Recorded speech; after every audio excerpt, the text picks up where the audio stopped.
tonight's football game.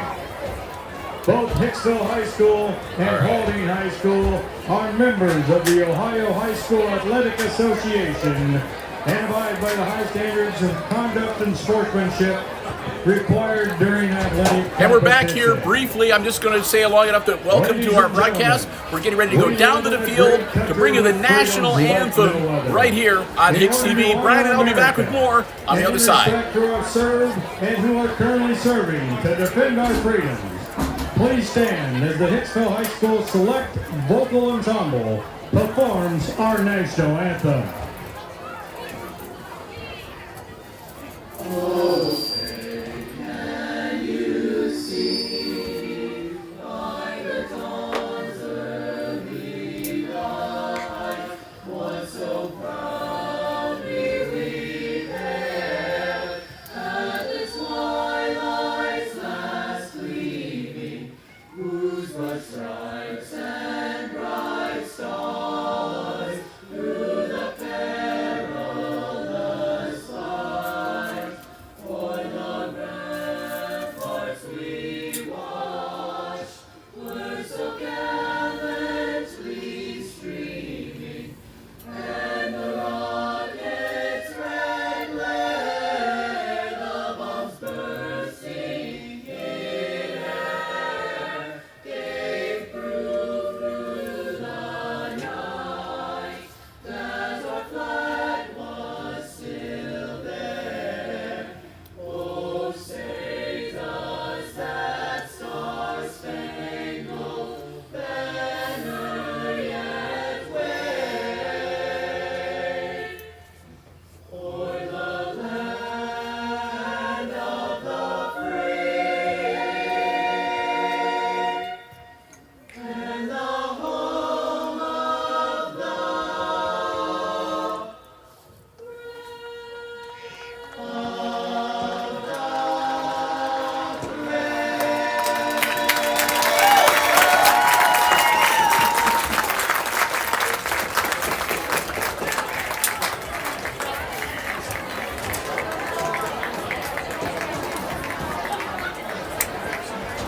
There you go.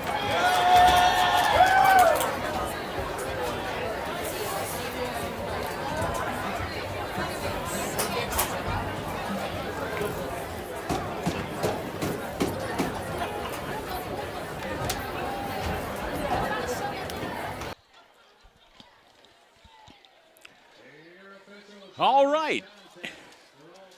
There's the national anthem performed by the Select Choir. Now, Brian, you have a friend. Was it a granddaughter that was in the choir? That somebody made a special request for us to please live stream the. Nurse had her son. All right. Out there. So there you go, Stacy. We are happy to be able to accommodate you. Special night here at Hicksville Field, as again it is homecoming.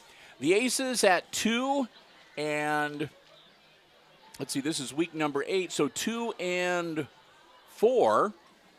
A win against Antwerp in the GMC and against Swanton in non-conference. And 4 losses to Wayne Trace, to Tenora, to Eaton, and to Patrick Henry.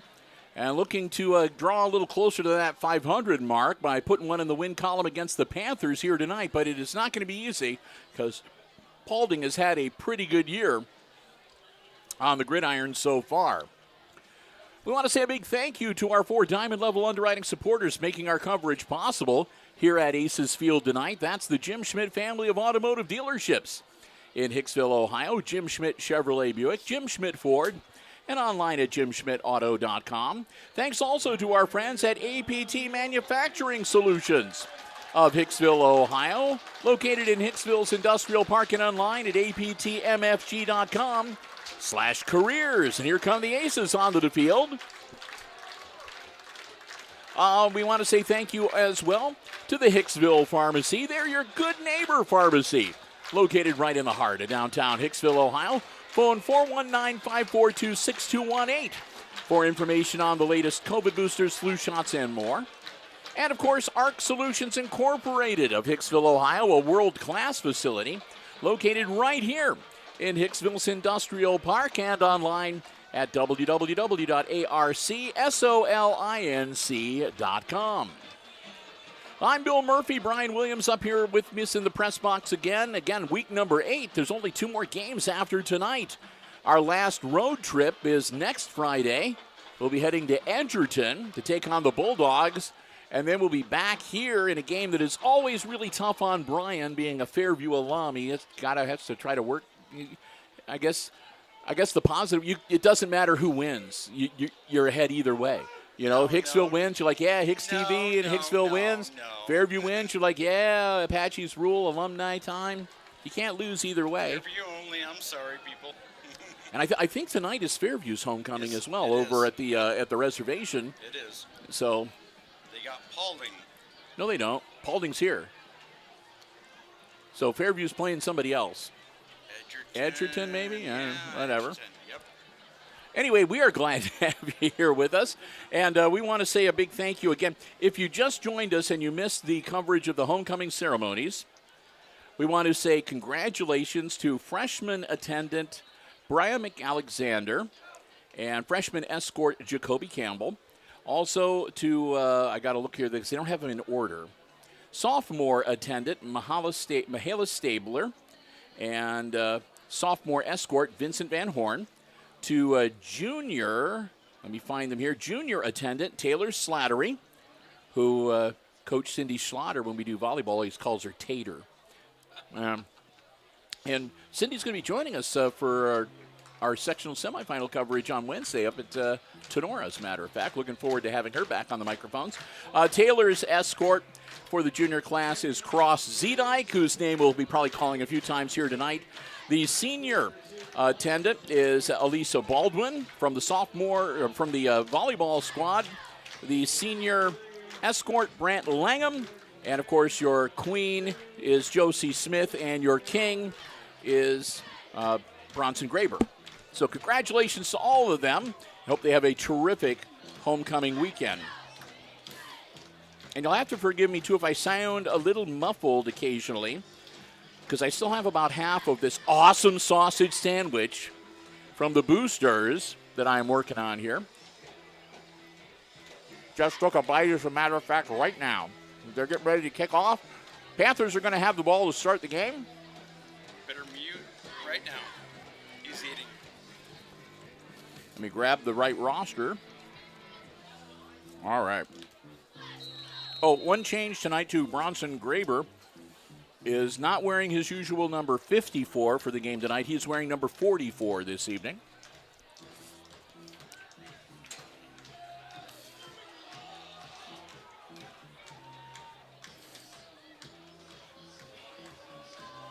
And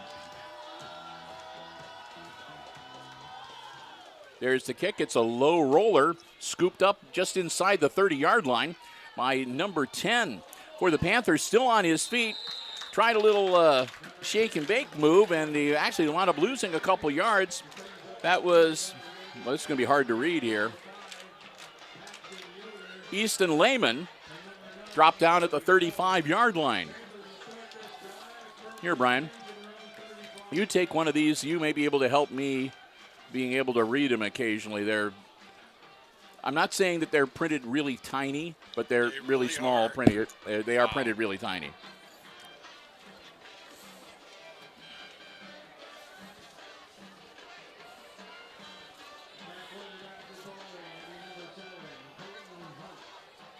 All right, so here we go. Panthers.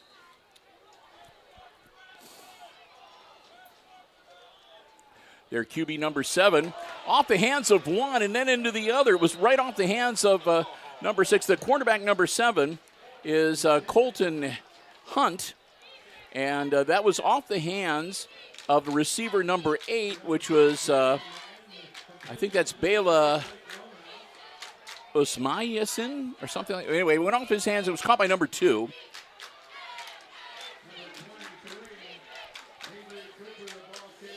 Number 23, that was Avery Cooper carrying the ball that time. That'll get him a first down. They'll move the chains. Panthers aren't going to wait for the chain gang to get set up. They're going. Quick hitter. Again, that's number 2, Blake Rodenhouse. Rodenhouse makes the grab, and that'll be another first down. So those chain gang guys are just walking down the side of the field. They haven't had a chance to set up yet. There we go. Now they get it placed. Putting it to the air. Got a man open. Caught. Into the end zone. Touchdown, Roanhouse. That's about a 35-yard catch and run into the end zone. And just like that, the Panthers up 6-0 over the Aces with 10:59 to go in quarter number one.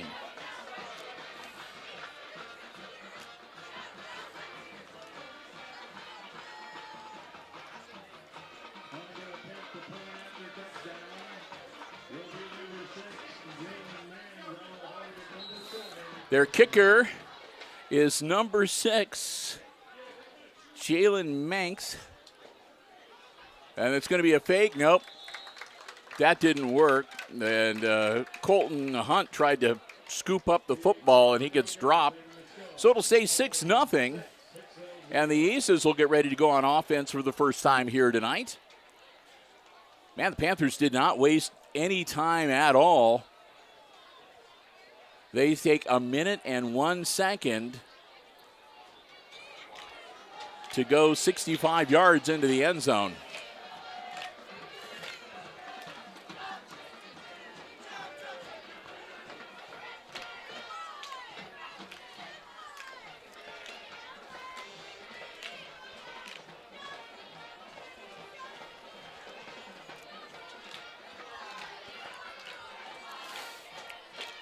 This is, of course, our third live stream.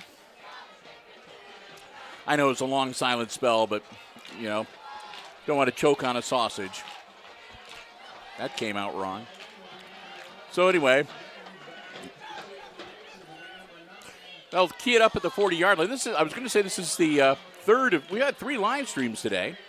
Had a lot of fun at the end of the school day with the annual homecoming pep rally that we streamed for you here on the HIX-TV YouTube channel, starting at about, I think it's about 2:20 or so we got underway.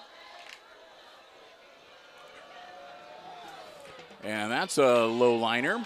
Bounces off the hands, but scooped up by the Aces. He's got some running room. He'll get out across the 45-yard line. I think they're going to mark him at the 46.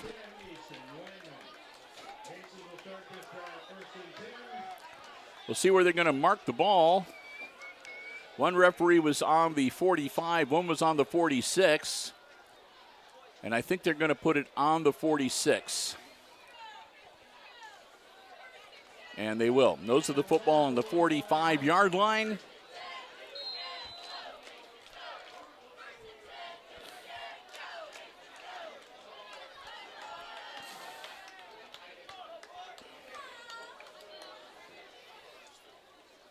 Turnbull. Quick toss and no good.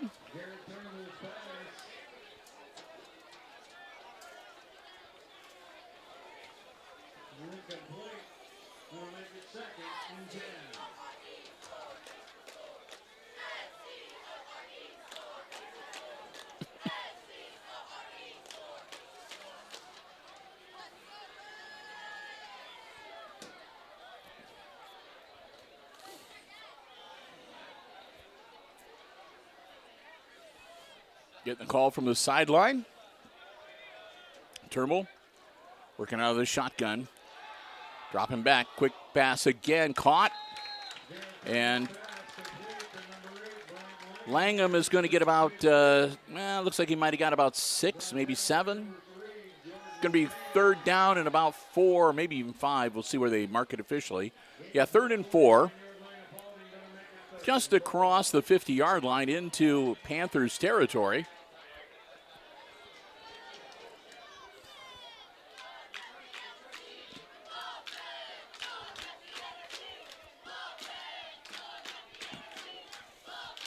Turnbull puts a man in motion. That's Langham.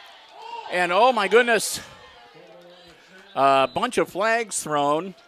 They attempted the handoff to Graber, number 44. He dropped the football. It hit the turf right at about midfield.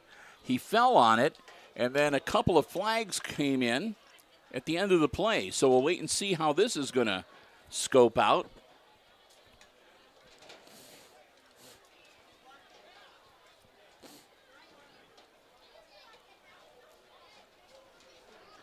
Flags were thrown from behind the line of scrimmage.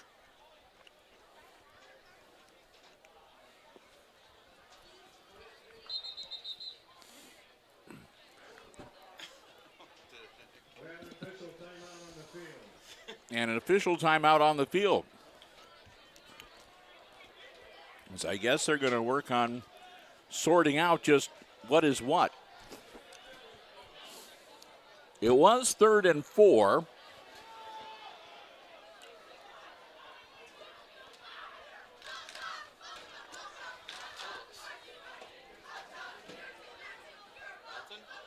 A holding against the Aces, and that's declined. So it'll be 4th and 4.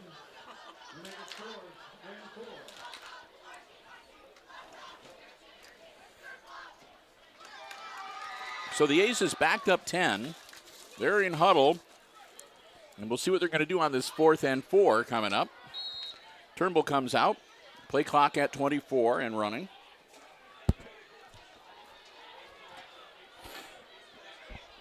So we'll see what the Aces come up with again.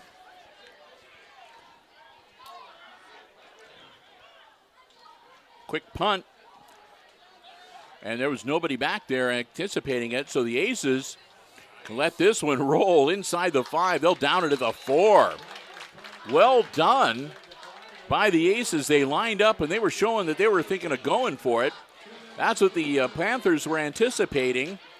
And then a quick punt, and it rolls down inside the 5-yard line. And that's where Paulding will set up shop, 1st and 10 at their own 4-yard line.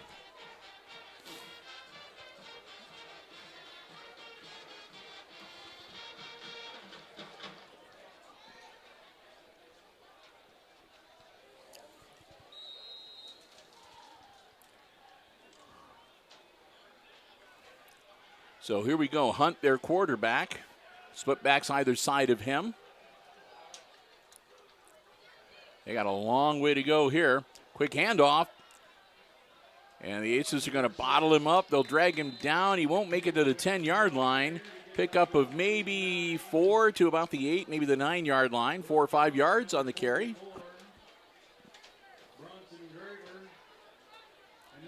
They'll say he got out to the, the ball's on the 9-yard line. That'd be a pickup of 5 to make it they're going to say, it's 2nd and a long 5 or 2nd and 6, however you want to look at it.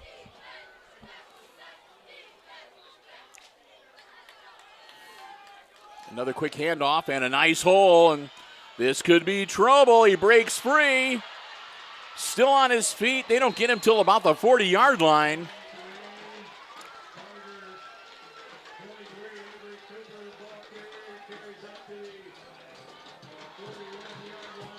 Carter Evans, number 23, carries the ball out to the 40-yard line to give the Panthers a fresh set of 4 downs.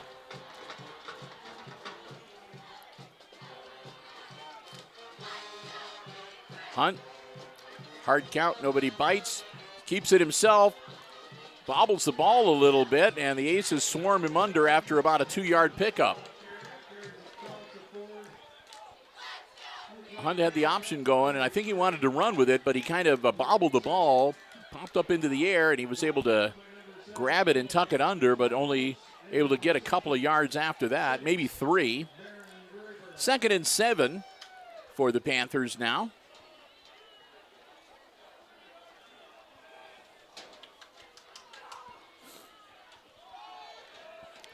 And again, Hunt's going to hold on to it. This time, he's going to be near first down yardage. We'll see where they mark him.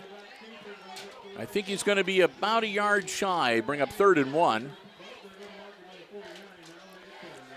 Ball at the 49-yard line. It'll be 3rd and 1 for the Panthers as Hunt's knee touched before he got to the line of gain to move the chains.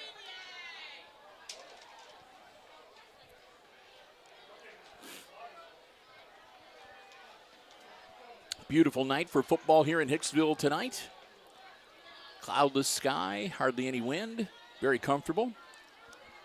Hunt dropping back, wanting to air it out. He's going to hold on to it. Hunt barely gets it away, and it'll be incomplete. No flags thrown. Clean hit. They got to Hunt right as he was letting go of the ball. And it'll bring up 4th and 1 on their own 49-yard line. So we'll see what the Panthers are going to do in this situation. They're going to go for it. They only got a yard to go. Or are they going to play it safe with a 6-point lead and try to pin the Aces deep? Hicksville right now is showing they're not going for a. They don't think it's going to be a punt. They're not setting up for punt reception, and the Aces look like they guessed right. They're not powering straight ahead. He's going to have the first down and a little bit more. Needed a yard. Looks like he got maybe 3 as Hunt plows forward into Aces territory, and they'll put the football at the Hicksville 48-yard line. Clock continuing to run down to 6, make that 7:50 and counting in quarter number 1.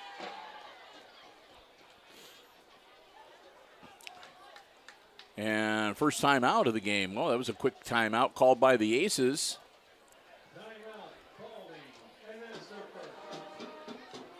Oh, no, I take that back. The Panthers called the timeout. Okay. So Paulding evidently wanting to make some kind of an adjustment or talk about something here as they burn their first time out of the first half with 7:50 to go in the opening quarter. So we'll get ready to get back into action shortly. It'll be a 1st and 10.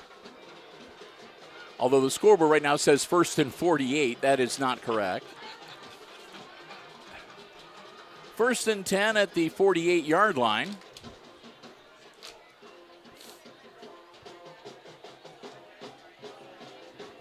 Again, Bill and Brian, glad to have you here with us tonight. Week number 8. Only 2 more games to go after this.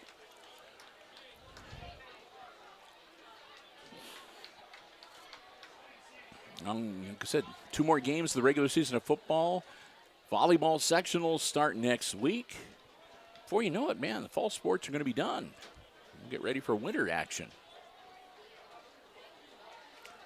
All right, Panthers come out of the timeout with the 1st and 10 for the Aces 48-yard line. And he's in trouble. He's going to be tackled for a loss. Colton Hunt gets tackled for a loss back at the 50. That'll make it 2nd and 12.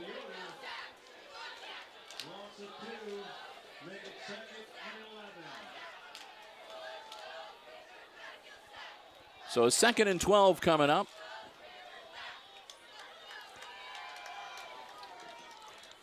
I know. But it was a 1st and 10, and when they say a loss of 2, you can't make that 2nd and 11. It's 2nd and 12. 10 minus 2 is 12. Or plus 2, whatever. Ball up, caught. Good hit after the catch, but I think it's going to be enough for first down yardage. Whistle's blowing. And there's a flag, and the Aces are saying that that play don't count.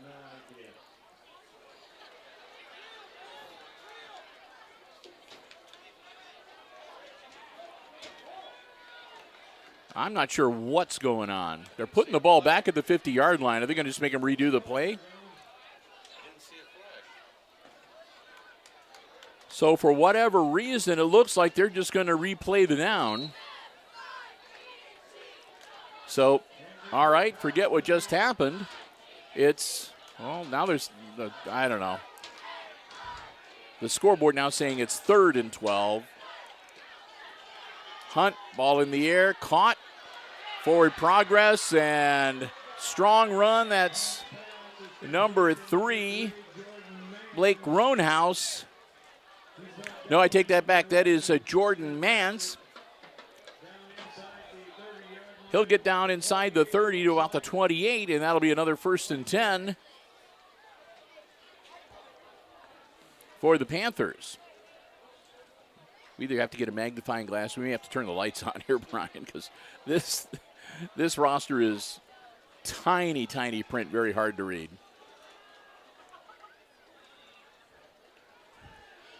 Hunt hangs on to it himself, down near the 20, and they're going to finally swarm him under. We'll see where they mark him with forward progress. It looks like right at the 20-yard line, which will make it second and about 2 for the Panthers.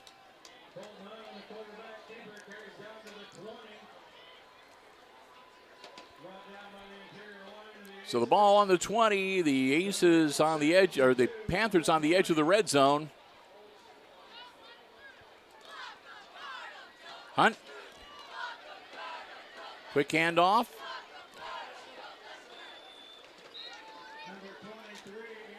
And that was again to Cooper, 23, who'll get him a fresh set of downs.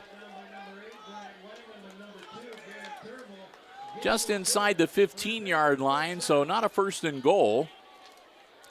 Hunt split backs either side of him, hands it off number 6, and it opens right up for him, and he's into the end zone.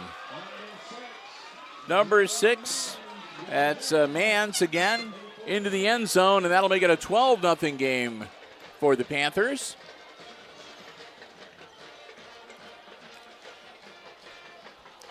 .554 to go in our opening quarter. And we'll see what the Panthers are going to do here. Are they going to kick it? Are they going to go for 2 to make it 14-0? Well, time will tell.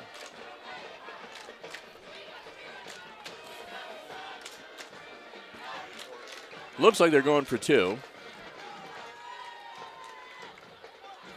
Hunt gets the snap, drops back, looks around, puts the ball in the air, caught, 2-point conversion, succeeds.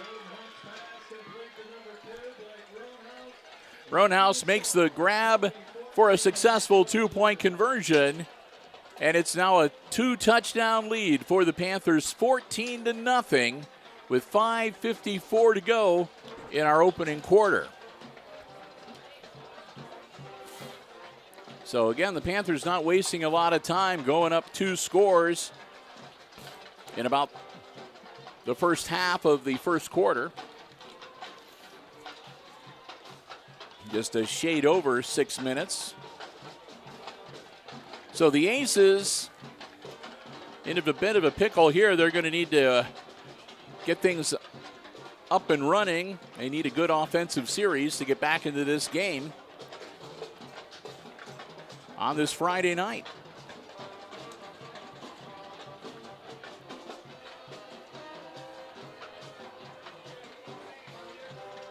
So you figured out your Halloween costume yet, Brian?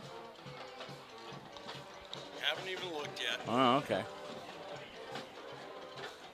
Well, since you shaved your head, I mean, you could be Yul Brynner or maybe Mr. Clean. You did spend an entire day cleaning out your apartment or your house. House, yeah. It was Yeah. a full 12-hour, Yeah. 18-hour. It's nice and clean now. Good.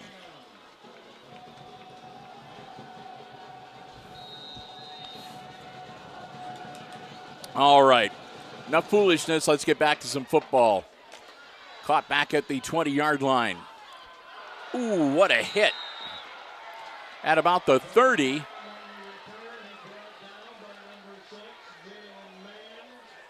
Man, popped him a good one. It'll be about a 12-yard return, it looks like. Maybe even 13. He caught it right about the 20, and they're going to mark him at about the 33. That looks more like the 32 to me. But yeah, 12, 13-yard gain for the Aces on the return. Now they got Stuckey in the backfield working out of the shotgun instead of Garrett Turnbull. Stuckey, hand off to Zedike. Zedike not much there. He's going to lose a couple. Got to about the 30.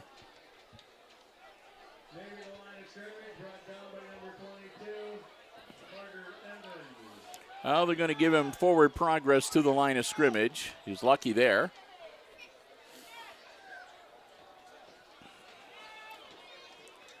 Again, number 18, Owen Stuckey in. at QB right now.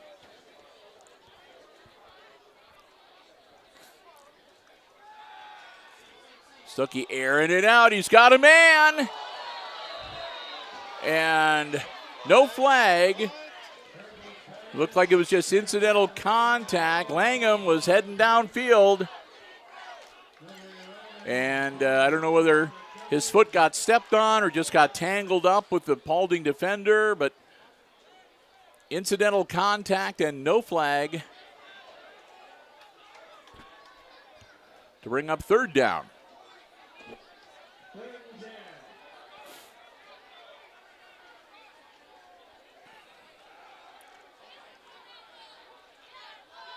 Stuckey rolling out. He's in trouble. Flag thrown, and he's going to be dropped in the backfield. Going to have to hope that this is against the Panthers. Otherwise, it's going to be a punting situation for the Aces. And it's going to be against Hicksville. So I would imagine that the Panthers are going to decline it. They'll take the tackle for a loss and make it fourth down. Or at least I would assume that's what they would do.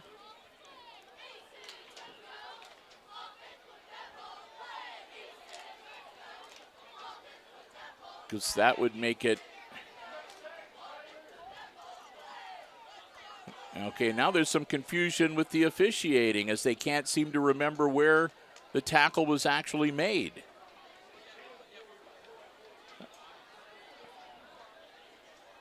Like I said, they declined it. I mean, why would you decline it? I mean, if 10 yards and another third down attempt when you've got them, and they lost 7 yards, and it's fourth down.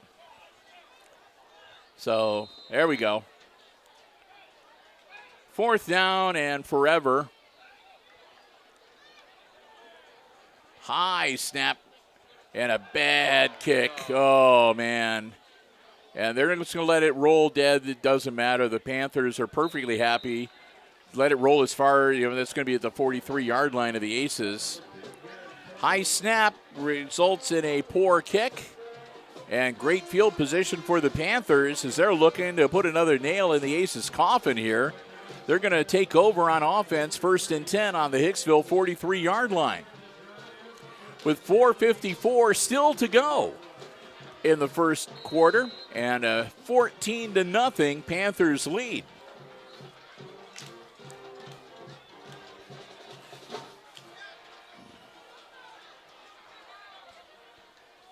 Hunt gets the snap, hands off. That's number 6 with the carry out to about the 40-yard line.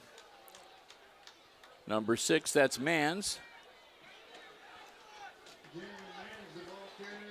And they're actually going to give him just a couple of yards. They're going to put him at the 41-yard line.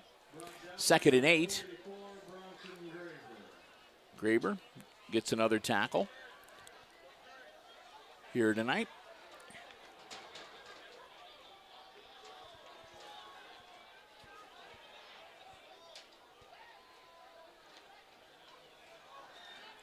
Quick hitter out to the side, caught number 3.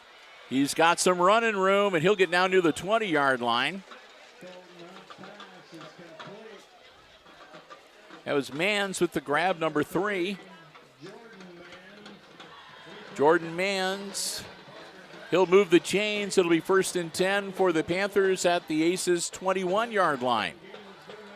They've been spending a lot of time on the Aces side of the field during this first quarter, Brian. Quick man in motion, they'll set, and that'll be another handoff to number 6.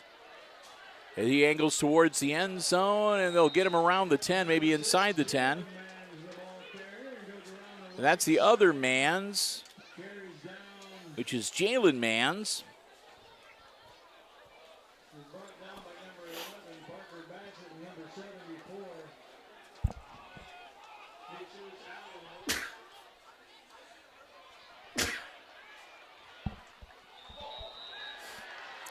And another touchdown.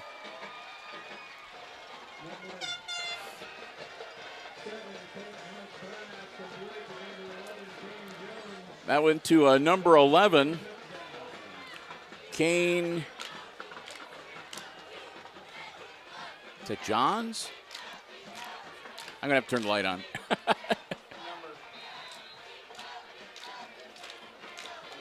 Kane Jones, number 11.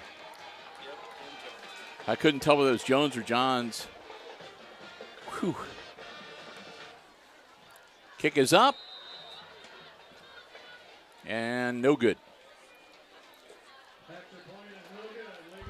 So with the failed extra point attempt, it'll remain 20-0 Paulding.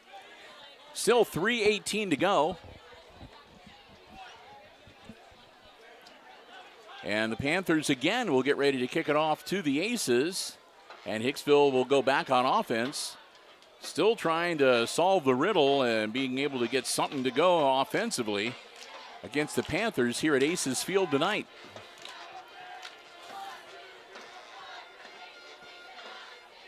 And again, here we are. We're not even out of the first quarter, and it's 20-0. And you gotta start thinking a little bit, as much as we don't want to, about if there's a 30-point or better margin at halftime, then the second half you have the running clock gets instituted, and that makes it even tougher for a team if you're behind.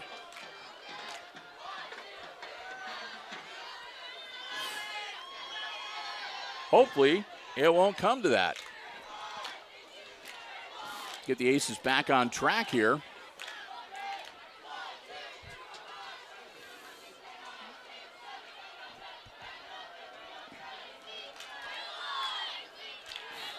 Panthers ready for the kick. Off it goes. Another kind of a low liner, and that's going to run out of bounds back around somewhere between the 20 and the 25-yard line.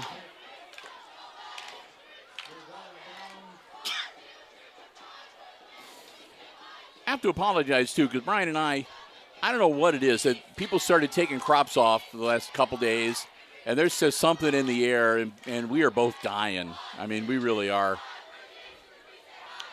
I keep telling my wife, can we close the windows and turn on the AC? And she's like, I don't want to waste money. It's not that hot out, and it's nice to have fresh air.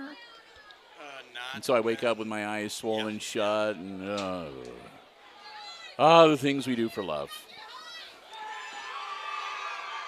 All right. And they're going to kick it again.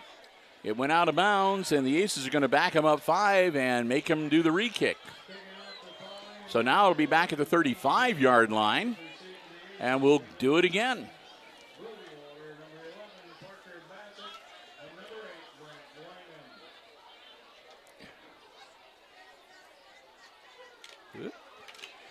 Panthers kicker, number 11, that's Kane Jones.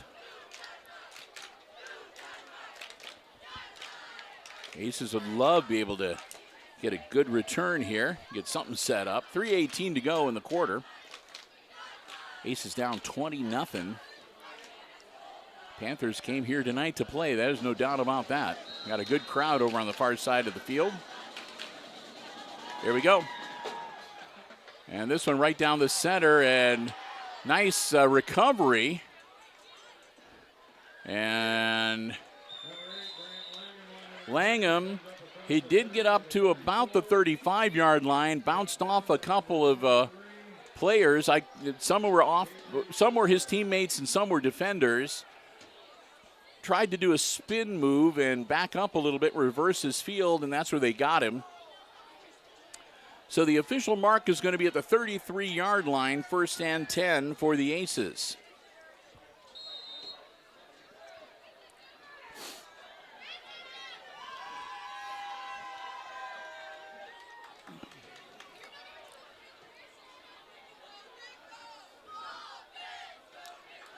Turnbull back at QB.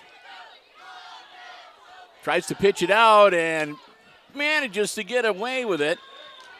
And they're actually going to pick up maybe a yard or two on a busted play. And Turnbull, he just got rid of that ball in the nick of time. And a lucky catch, good hands. So they only lose a yard. I thought they might have got back to the line of scrimmage or even picked up a yard. But it'll be 2nd and 11. Turnbull. Zedike, the lone back, in the backfield with him. Turnbull going to air it out. And behind and a little short for Langham. That'll bring up 3rd down. Had Langham open, but the ball was just thrown a little bit behind him and off to the side. And Langham couldn't turn around and slow down enough to be able to grab it.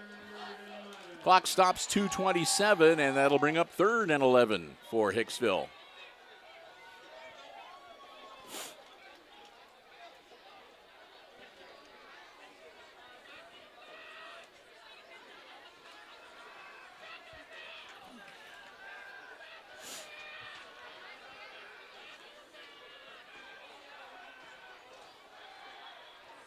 Ooh, he's hit just as the ball leaves his hands. That's going to bring up 4th down. That's another shot for Turnbull, too. He's been hit hard a couple times tonight. And nothing to do but punt this one away. Stuckey comes in. And Lang will drop back to punt. They do have, again, Owen Stuckey, who's the mid-man there, and long snap. Langham puts his leg into it, scooped up at the 33, out to the 40. Ball loose on the floor and on the field, and the Aces, I think, got it. And it is going to be a recovery for the Aces, and that is just what the doctor ordered.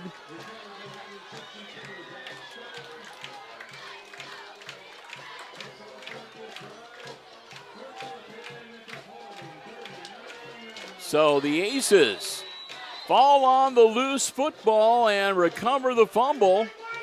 And they get a 1st and 10, and this is the best field position they've had so far tonight at the Panthers' 39-yard line.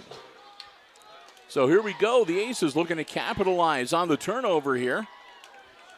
3 wide receivers out to the far side.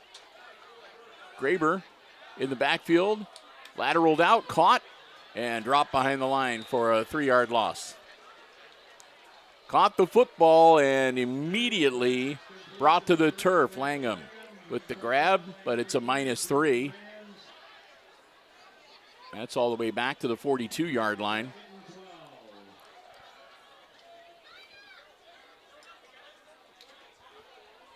Turnbull come running back out with the new play from the sideline.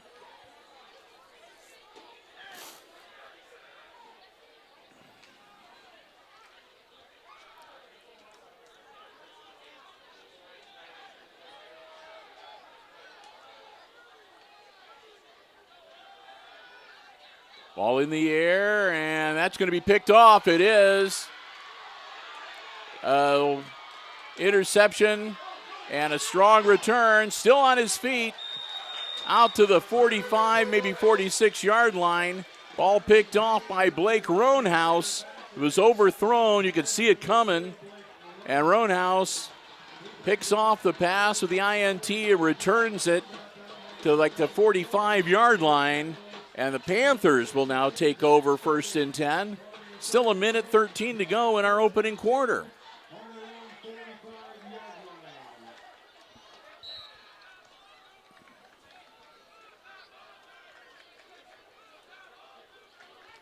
So Panthers back on offense. Dropping back there, back to throw. Ball in the air, and that'll be incomplete. Nobody there for Hunt that time. And that'll make it 2nd and 10. Ball stays at the 45-yard line. With the incompletion, the clock stops with 1:08. Still to go. Play clock rolling down to 23 and counting. Roanhouse comes in from the sideline with a play.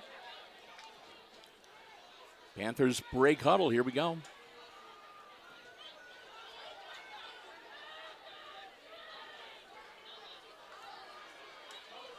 Quick handoff. Again, that's number 6, Jalen Manx. Mance will get out to just about the 49-yard line. Positive gain of about 4.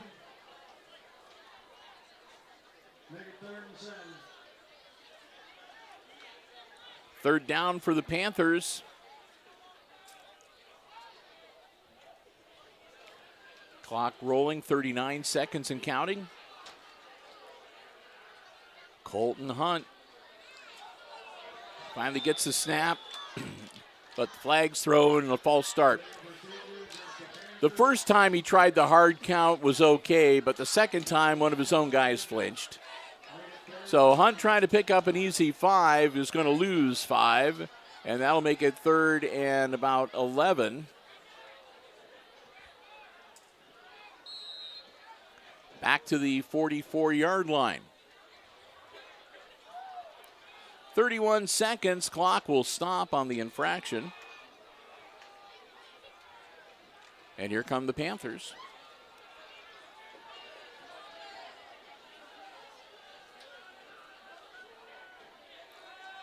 Back.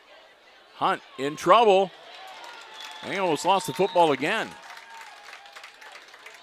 He gets swarmed under back at about the 39-yard line. Bring up 4th down.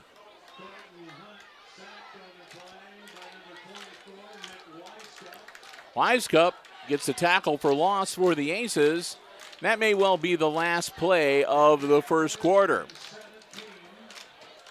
As time clicks off, and that's all. We've played the first 12 minutes here at Aces Field tonight on Homecoming Friday. And after 1, it's the visiting Paulding Panthers leading the Aces 20-0, your first quarter score. Big thank you to one of our Diamond Level underwriting supporters making our coverage possible here this evening. That's our good friends at APT Manufacturing Solutions of Hicksville, Ohio. Located in Hicksville's Industrial Park with solutions for business and industry that include welding, powder coating, safety equipment, and so much more. They're looking to add to their roster as well. They've got some great opportunities available. If you'd like to learn more, a terrific place to start a new career, a second career, or add to the skills you already have, go to aptmfg.com/careers for a complete listing of all the opportunities that they have available. You can upload your resume, fill out an application online. They'd love to hear from you, and who knows, maybe you can become a part of the APT manufacturing family. We want to thank Tony Nicewander and the whole gang at APT for their continued diamond level support of all of our Aces Sports broadcasts this year. Here on Hicksville Community Television, we hope that you will do the same. Our good friends, APT Manufacturing Solutions of Hicksville, Ohio, located in the Industrial Park and online at aptmfg.com/careers.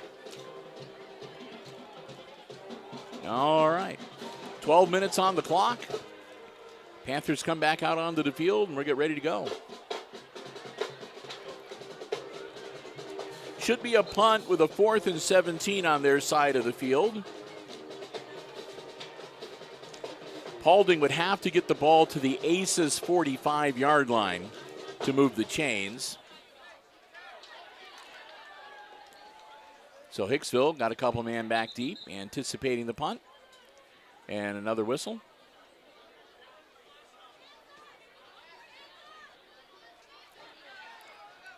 Quick consultation amongst the officials.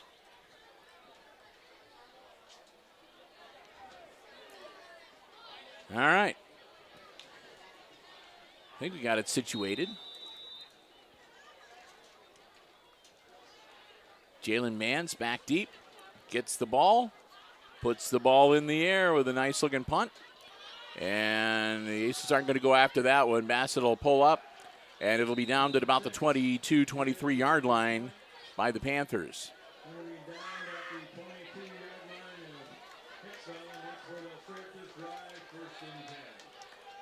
So it'll be 1st and 10 Aces from their own 22-yard line here.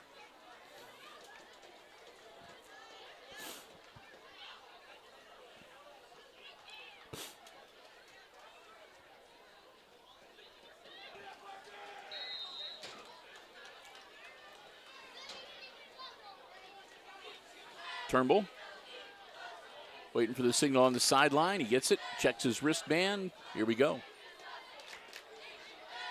Again, number 44, Graber wearing 44 tonight instead of his usual 54, is the split back on the side of Turnbull.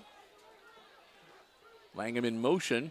Turnbull pitches it back to Brandt. Brandt, no, that was a mistake. They catch him in the backfield for a big loss. They wrapped him up almost immediately. They were waiting for it. And he'll be taken down at about the 14-yard line. Big loss for the Aces on that first down play. That's going to make it second and about 19 for Hicksville, as they have just not been able to get a hole for the running game to get going here tonight. And another timeout called. Timeout on the field, that'll be the first one for the Aces here in this first half, as Coach Justin Davis wants to talk things over, as again the Aces just have not been able to figure out a way to get the offense going here. They've had a couple of opportunities, one great opportunity with the recovery of the fumble on the Panthers' 39-yard line, but they just not have been able to get anything to gel really offensively. And the Panthers, on the other side of the football, have pretty much been able to just have their way, and they've had no problem moving it up and down the field. Again, 20 points in just the first quarter. And we've only played 30 seconds of quarter number 2. Good crowd here tonight. The Aces student section is in good spirits. It's homecoming weekend. Had a great pep rally, a lot of fun. All week long, Spirit Week at Hicksville Schools, different theme every day. The homecoming theme this year is time travel. And they've got their dance coming up tomorrow night. All right, here we go. Stuckey pitches it out. Holds up, tries to reverse his field. And he's going to be taken out of bounds. Parker Bassett, again, there's just nothing there. He must have run 50 yards. But I don't think he gained anything yardage-wise. Matter of fact, he might have lost. He did. Back inside the 10 now. Wow. Make it 3rd and 26. Now the Aces got to worry about a safety. Bad snap or another tackle for a loss, and they could be in a world of hurt. Turnbull launches it, and it's going to be picked off. Oh, should have been an interception, but unfortunately bounced off the fingers of Jordan Mans and incomplete. And that's going to force an Aces punt deep in their end of the field.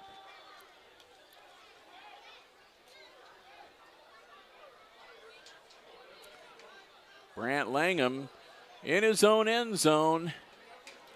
Standing there at about the midway point of the S in Aces in the end zone.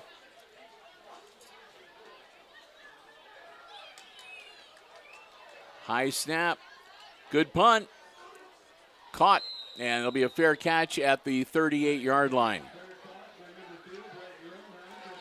No point in trying to run back or anything else. They've got great field position, and they haven't had any real difficulty with the Aces defense. So Paulding, I guess, kind of playing it safe a little bit. They don't want to get anybody injured.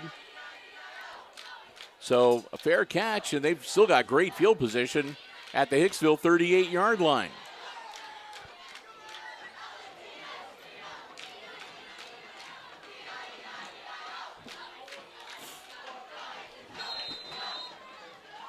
All right, ready to go.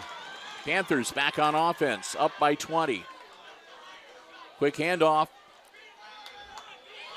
That's number 23, Avery Cooper. Cooper down to about the 35-yard line, gain of about 3.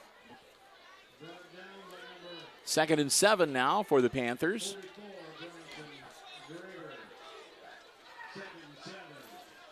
Hunt comes out from the sideline with the play. Play clock, 15 and counting. Paulding, very, very businesslike here. Hunt takes the snap. Hands off again, number 23. What a nice hole for him. He's got an opening, and they'll get him around the ankles at about the 5-yard line. Avery Cooper, and like I said, his offense just opened up a nice seam for him, and he goes down to the 5-yard line, 1st and goal for the Panthers.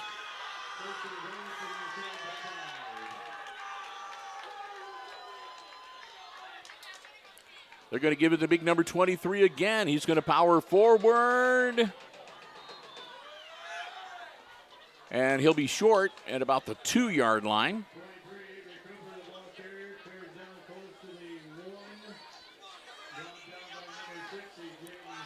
So it'll be 2nd and goal from just outside the 1-yard line for the Panthers, looking to go up 26-0 here. 9:35 and counting on the 2nd quarter clock.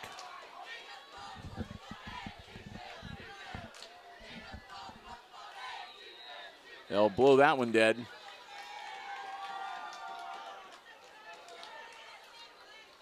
We'll see what this is going to be. I'm guessing either a false start or encroachment or maybe an illegal formation, something along those lines, some type of procedure call. They blew it dead before the ball was snapped.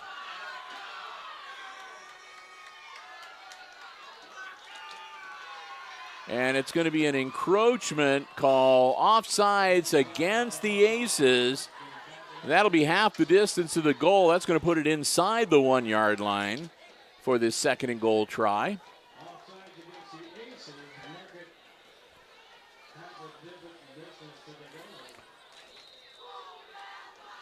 So they only actually moved the football a little over the length of the football closer to the goal line, but that's still closer to the goal line. Handoff. Gave it to number 23 again. Cooper into the end zone. Touchdown, Panthers. And it's only fitting Cooper did the yeoman share of work on that offensive drive, so why not let him break into the end zone for the 6. 26-0. And again, we'll see if they're going to try to kick it or if, once again, they're going to go for 2 to make it 28-0. And they're going to go for 2.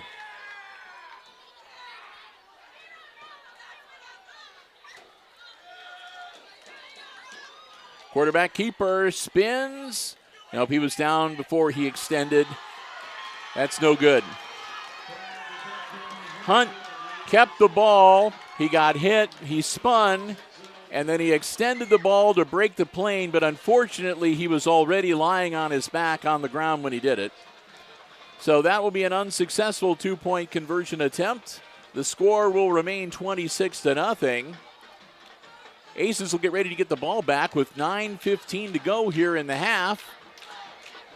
And it does nothing to dispel the specter of the running clock that might be hanging over the Aces for the second half here at Aces Field here tonight. Well, both the Paulding Panthers and the Aces Pride marching bands are here tonight to perform at halftime. The Aces are going to be debuting here at home their full Halloween show tonight. Look forward to that.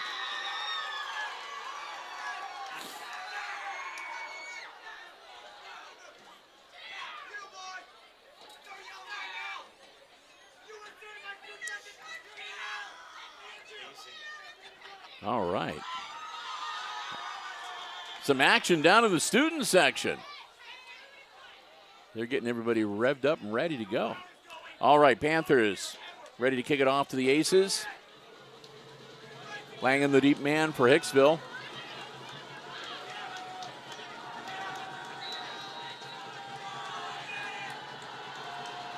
There we go. And it's a squibber, and it bounces off, and I think the still loose on the ground. I think Paulding might have it when all is said and done. We'll see who's at the bottom of the pile.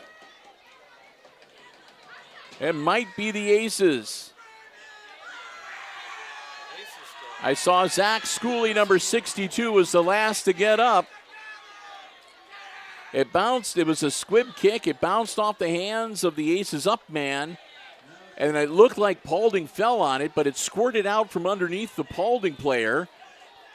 And it started heading, it squirted out towards the Paulding end zone. And then I think Zach Schooley jumped on it and had about 2 Panthers jump on top of him. And it's going to be 1st and 10. And the ball is going to be on the Paulding 47-yard line. And the Aces did indeed recover. Oh.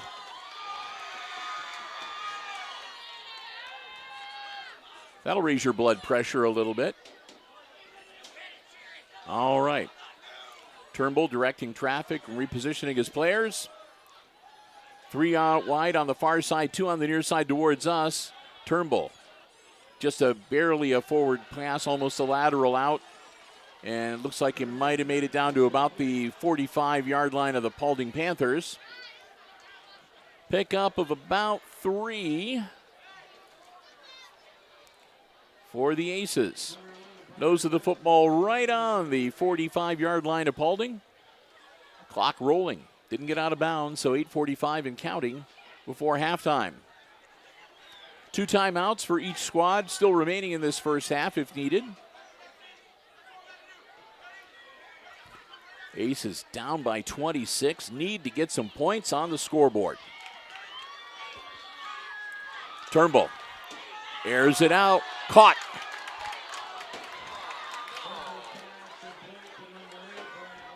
Langham makes the catch. Tries to cut up field and loses his footing, and he'll be down at the 34-yard line. But that will be enough for a first down for the Aces. Brett just sort of laid there going, I can't believe I did that. And now the Aces are going to do that fire drill where they reshuffle the offensive line at the last minute.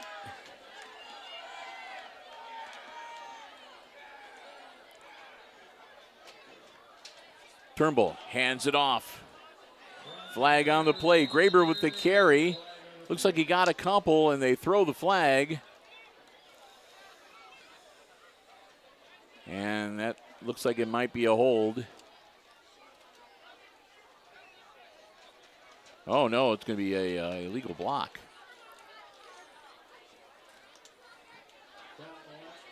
So a chop block against the Aces.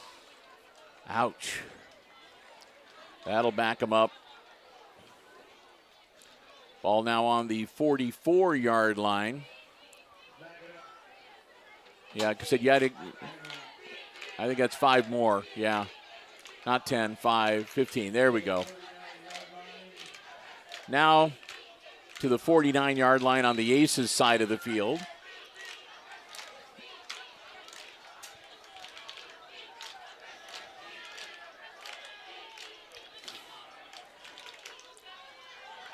So Turnbull again. Now, again, Graber long back behind him in the backfield, working out of the shotgun. Ball in the air, off the hands, and caught, and lucky that neither of the Paulding defenders were a little bit closer. Or that might have been an easy turnover, maybe even a run back. So that brings up 4th and a quarter mile. Well, 4th and 25.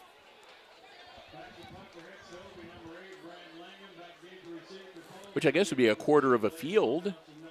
That's a 100-yard field, right? Not even close to a mile, though. Yeah, true. Graber back to punt. Not Graber, Langham back to punt, excuse me. Ball in the air. Scooped up down at the 20. Across the 30, still on his feet. Near the 40, and about the 39 is where they'll bring him down. 7:16 to go before halftime. Aces, 15-yard penalty backs them up, and they can't overcome it. They punt them all away, and Panthers will take over 1st and 10 at their own 39-yard line. Again, 7:16 to go in our first half here on homecoming night, week number 8 of the high school football regular season. Bill and Brian, glad to have you with us here on the HIX-TV YouTube channel.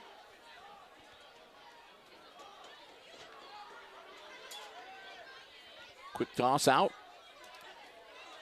And going to come up shy of first down yardage, but still able to pick up about 8 for the Panthers.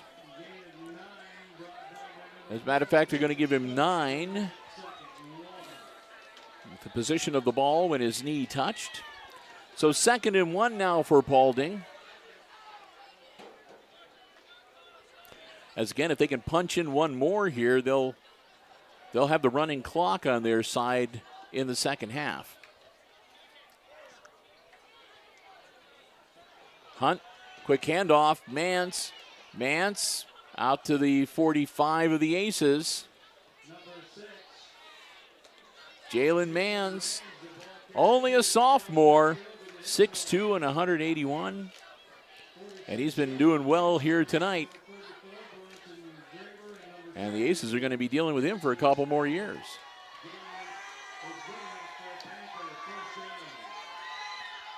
Really a pretty young team here for the Panthers, for some of at least for some of their key players.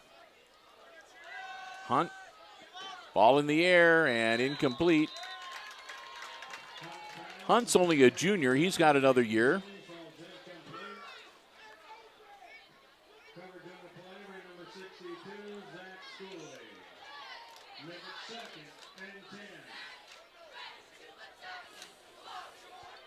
With the incompletion, 2nd and 10. Clock stops, 6:05, so just about halfway through our second quarter. Panthers break huddle.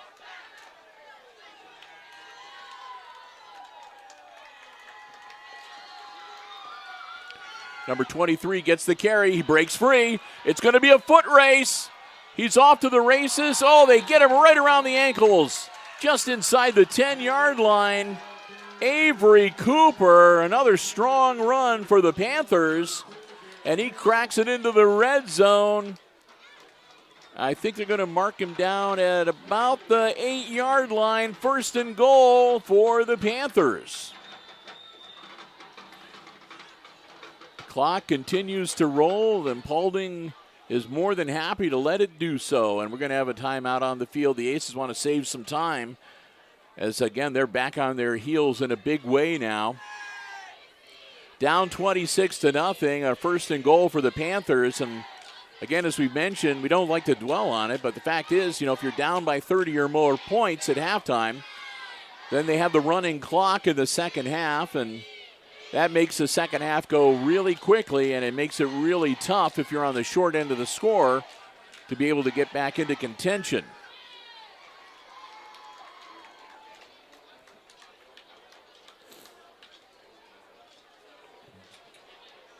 So the Aces are going to talk about it as the bands are starting to move into position to get ready for halftime entertainment coming up here shortly.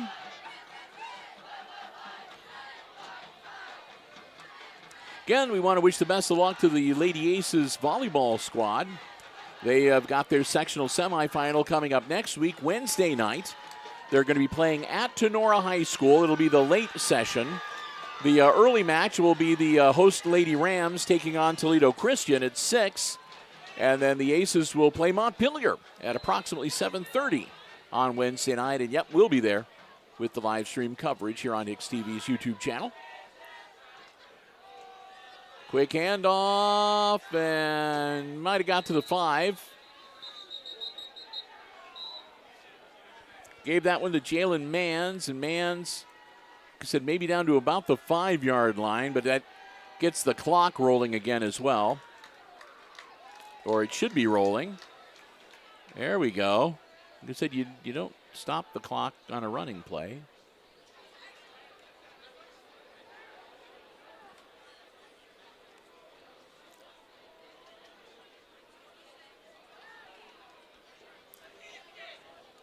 So the Aces, big defensive challenge to them right here.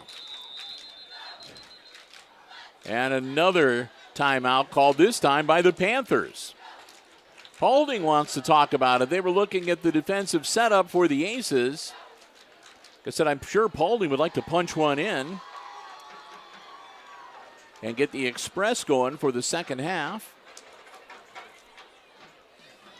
Got to drive back down to Paulding County when they get done here tonight.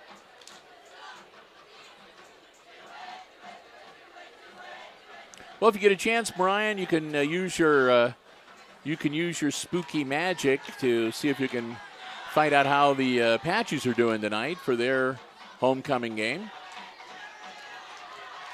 You don't have to. He just gave me this look like, are you kidding me? You ask me that?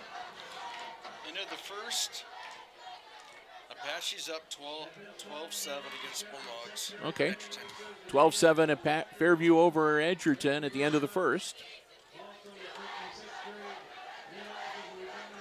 We mentioned that because our opponent for the Aces next week will be none other than the Edgerton Bulldogs, who will be going over to Edgerton for that game. All right, here we go. 5:15 to go. Aces with one timeout remaining. Oh, he's going to be down. Lost back to the 15.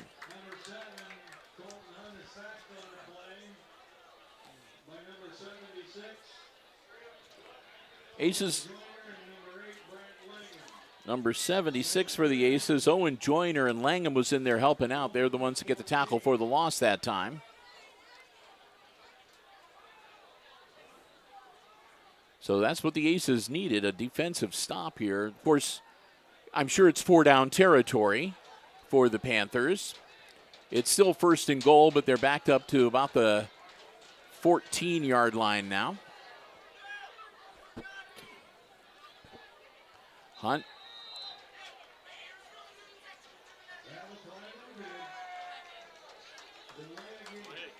And that'll be a delay of game. The play clock ran out.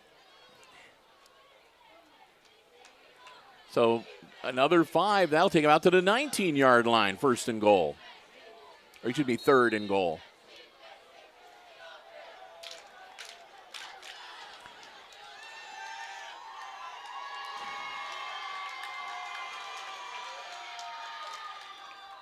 And that'll be overthrown.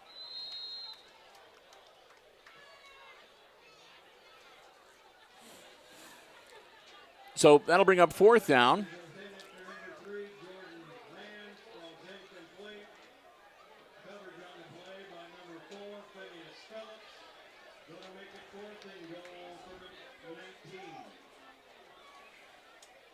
So fourth and goal from the 19-yard line, no doubt. Panthers are going to go for it. I mean, if they don't gain a single yard, they'll still be turning the ball over to the Aces on their own 19-yard line.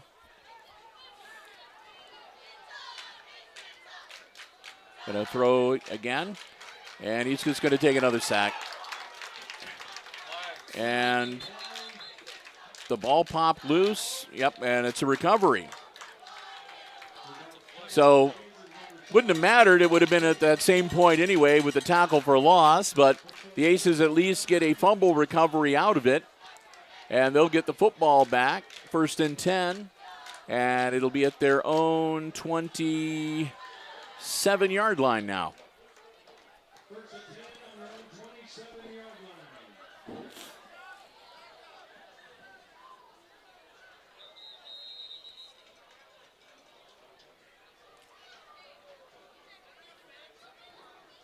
So the officials holding things up long enough for the proper substitutions to be made on both sides of the football. There we go. 4:16 to go in the half.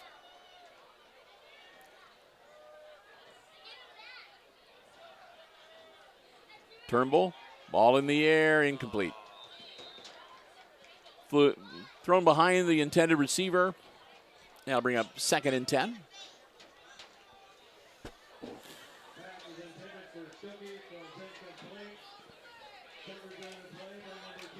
So ball underthrown, nothing Stuckey could do about that. 2nd and 10 now for the Aces.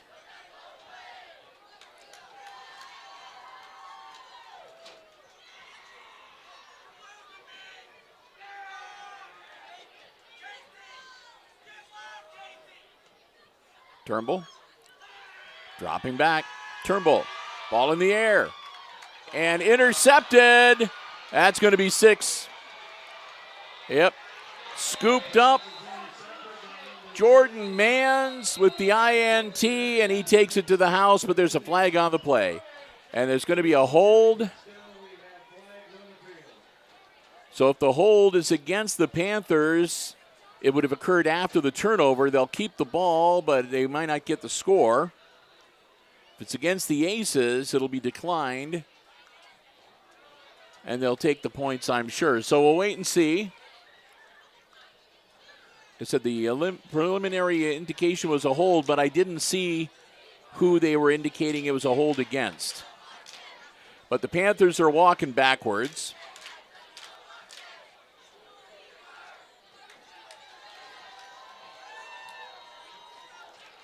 So it'll be a hold.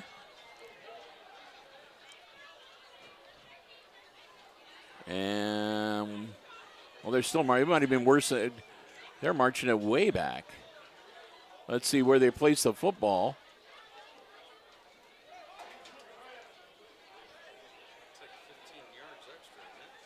Like I said, it looks like they marched it back 15. And now they're talking with the Paulding coach because he wants to know just what the heck is going on. There's no football on the field at this point. There, they throw a football out. So they're going to put that at the 31-yard line. And it should be first and 10. Because it was a turnover, there was an intercepted pass, and then the hold was committed. So if it's a 10-yard holding, then the hold must have occurred at about the 21-yard line. But the flags were farther down the field than that. I don't know. Under 4 minutes to go, 3:59. That's incomplete.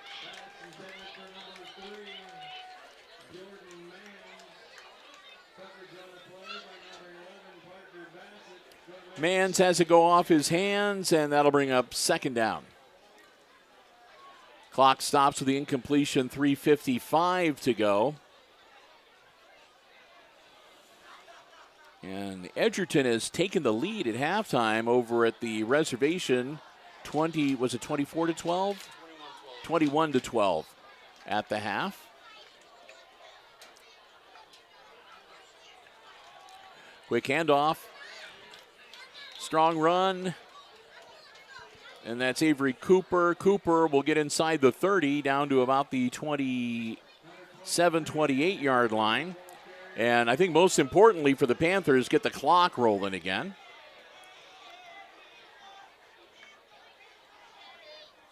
Another quick hitter, caught, and that'll be first down yardage down to about the 20.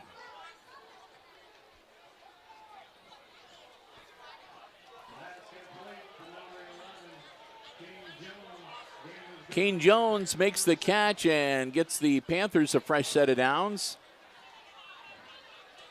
And that's another catch, and that'll get them down to the 10, maybe the 9, and that'll be a 1st and goal for the Panthers. In the hurry up here.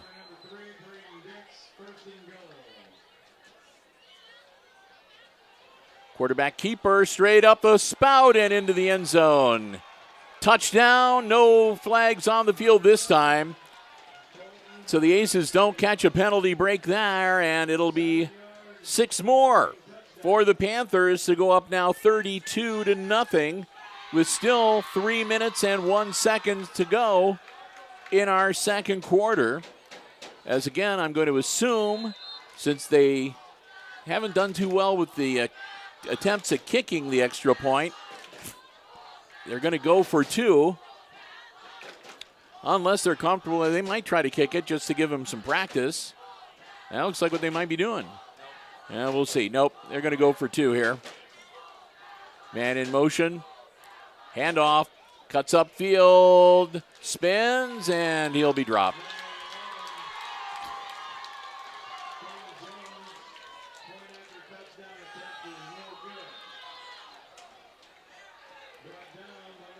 So the 2-point conversion is again unsuccessful. The score will remain 32-0. And with 3 minutes and 1 second to go here in quarter number 2, the Aces will get ready to get the football back here at Aces Field on this Friday night. Bill and Brian, we're glad to have you with us. Hey, if you're enjoying the coverage here on the HIX-TV YouTube channel and you have not already done so, please consider subscribing to our YouTube channel. We would love to have you as a subscriber. When you subscribe, you do help us out with our metrics and with the search engines and things along those lines. But more importantly, you can hit that notification button, and that way you'll be the first to know whenever we schedule a new live stream event on our YouTube channel. And we do live stream all of our Aces sports action here on the HIX-TV YouTube channel. And you can also give us the thumbs up and like us and that sort of stuff. And you're also the first to know whenever we post new content to our video on demand library here on the YouTube channel as well. So for the many who have already subscribed, we thank you so very much. If you're not one of them, please consider doing so, because we would love to have you as a member of the community of Hicksville Community Television. And we also want to welcome all of our viewers from down in the Paulding area. We know that we've got several people watching us here tonight. I hope that you are enjoying the coverage as well. And you can subscribe too. We won't tell. There's the kick, caught and dropped, but then picked right back up again at the 19-yard line. Working his way across the 30 out to about the 32.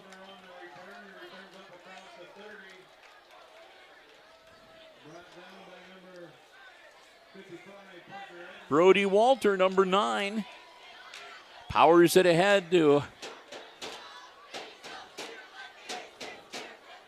We'll see where they're going to mark him officially. Should be about the 32-yard line. And that's exactly where it is. 2:53 to work with. Aces down by 32. They need some points.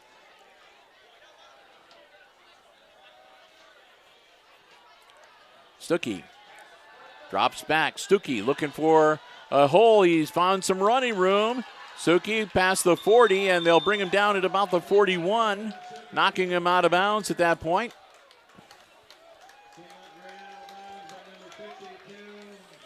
They're going to give him actually the 42-yard line.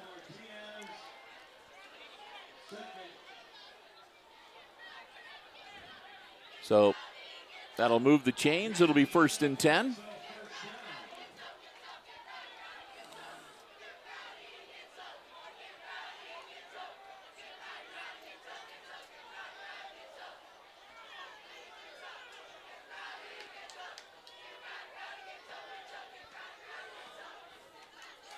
Stuckey again, hangs on to it. And this time they're going to wrap him up after maybe about a yard gain.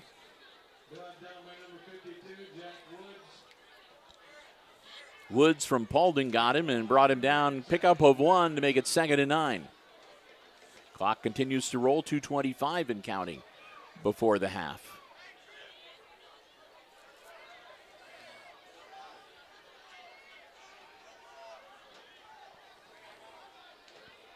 Now Turnbull comes in at QB.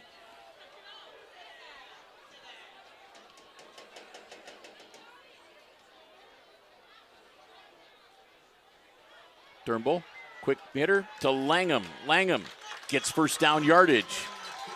Brought down at the 46.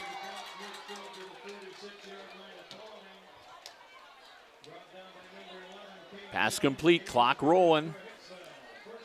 Under 2 minutes. Langham moving over to the far side. Turnbull gets the signal from the bench.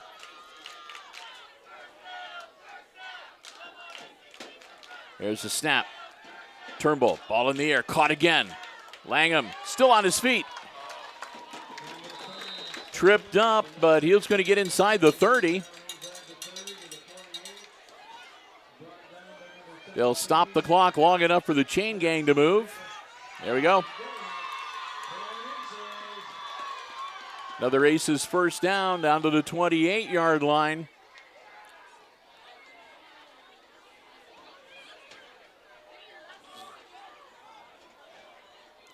Hicksville will get the ball to start the second half.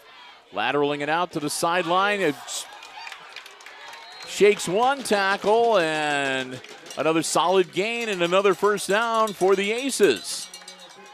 Under a minute to go, but the Aces have got plenty of time. They got a timeout if they need it. And again, they'll stop the clock long enough to move the chains, set the ball.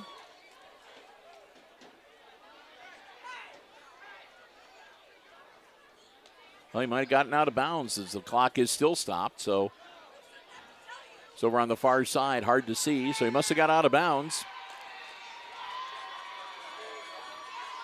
Turnbull, ball in the air, caught, spin move, another spin move. Stuckey's going to be brought down just inside the 5, looks like about the 4-yard line. And timeout, Hicksville. Aces will burn their final timeout, 45 seconds to go. They want to get into the end zone in the worst possible way. That would lower the margin and would allow the clock to be a normal operation in the second half. And again, the Aces will get the ball to start half number 2. They really do not want to, again, be behind the 8 ball with a running clock if they can avoid it. And it looks like they're going to have their best chance right here. Ball just inside the 5-yard line.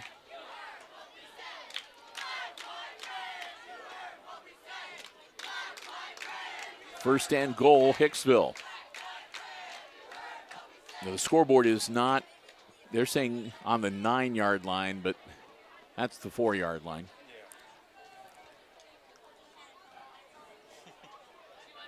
I'd like to make mention of it because every now and then there's somebody that's watching us while they're in the stands, and I get a comment every now and then that wasn't what was on the scoreboard. That's okay. Here we go. Turnbull. Graber split back beside him. Dropping back. Ball in the air, incomplete. Second and goal.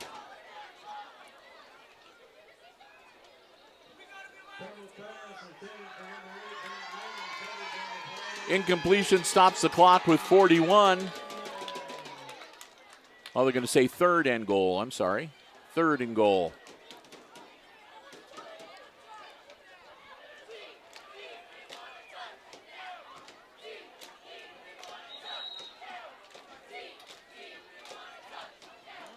And a timeout called by the Panthers. Well, why not? They give them to you. You might as well use them, Brian. But that'll be the last time either team is going to be able to stop the clock. Aside from that, it'll only be official timeouts. 41 seconds to go before intermission.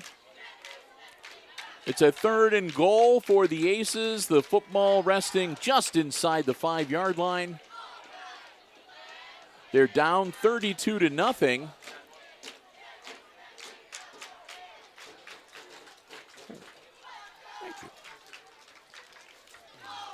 Well, that was nice.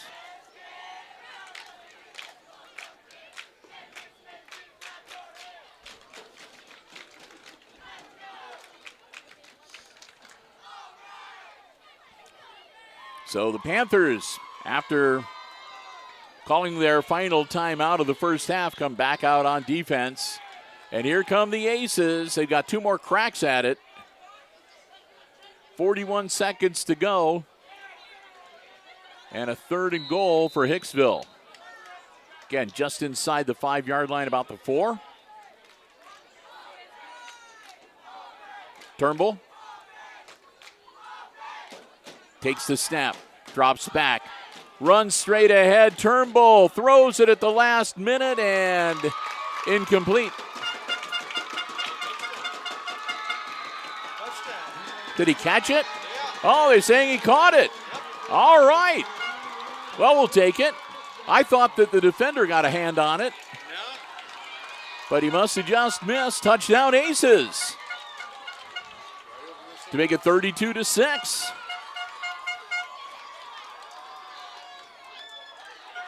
Stuckey's going to come in.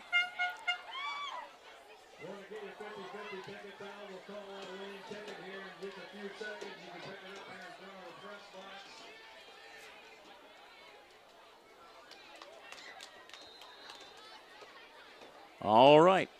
They're going to try to kick the extra point here. Stuckey. Ball's down. Kicks up. And I don't think so. Nope. Kick's no good, so the score remains 32-6. But it's only a 26-point lead for the Panthers, which means that the clock will operate normally in the second half, or at least to start. Well, I guess unless Paulding scores in the next 35 seconds, or if Paulding scores before the Aces in the second half, the running clock will be instituted. But the Aces dodge it for now.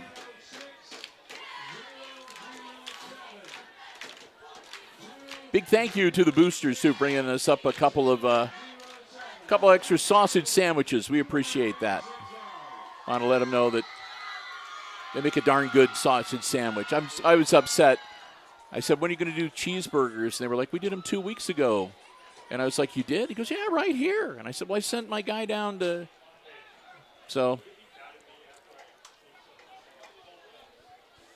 But that's okay.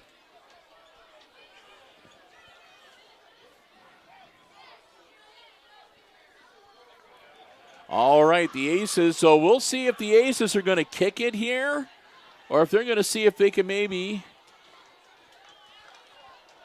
get the football back.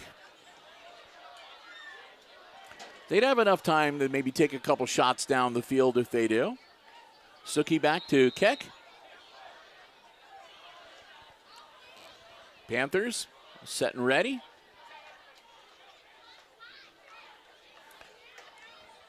Stuckey puts his foot into it. Caught at the 40-yard line, and they're just going to fall on it. Smart move. Just get the football and go on offense. Nobody can stop the clock, so the Panthers could just take a knee if they want to run out the clock and head into the locker room with a 26-point lead. We'll see what they're going to do. They can run a play if they want it. They got time.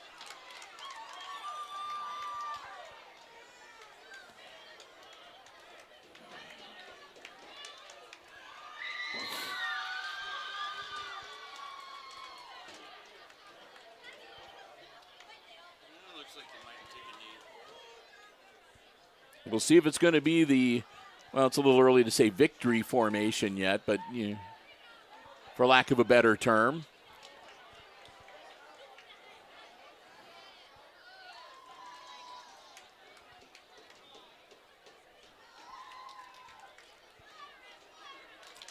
I'm kind of waiting around. Not sure what the delay is.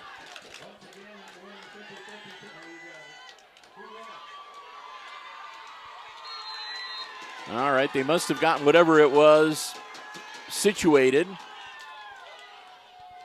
It looks like they may be doing one play here. Take a shot. Why not? You never know what might happen.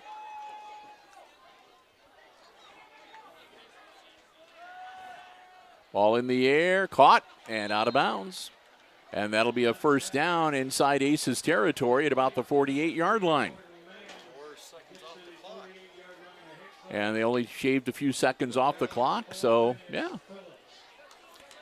Good time to, seriously, it's a good time to practice the 2-minute or the 1-minute drill and see what you can do.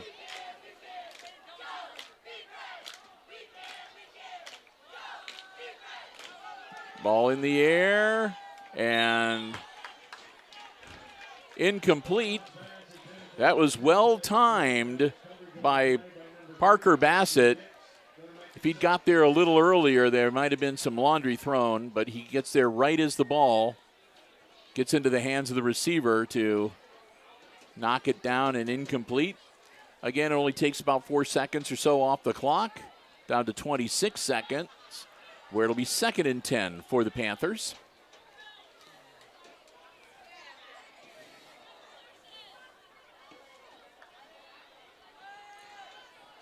Ball. Did he catch it, or was it a one-hopper? Well, they caught it. They're going to say it's an interception.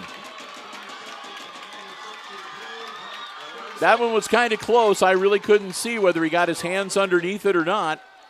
But we'll go with what the officials say, and that's the 2nd intercepted pass of the night for the Aces.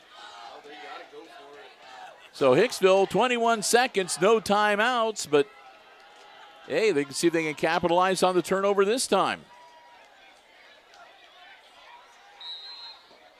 Turnbull back in at QB. Gotten kind of wild and woolly here in about the last 3 minutes of this half, Brian. Turnbull. Dropping back. Airing it out and almost intercepted. That'll be incomplete. 18 seconds and 2nd and 10 for the Aces.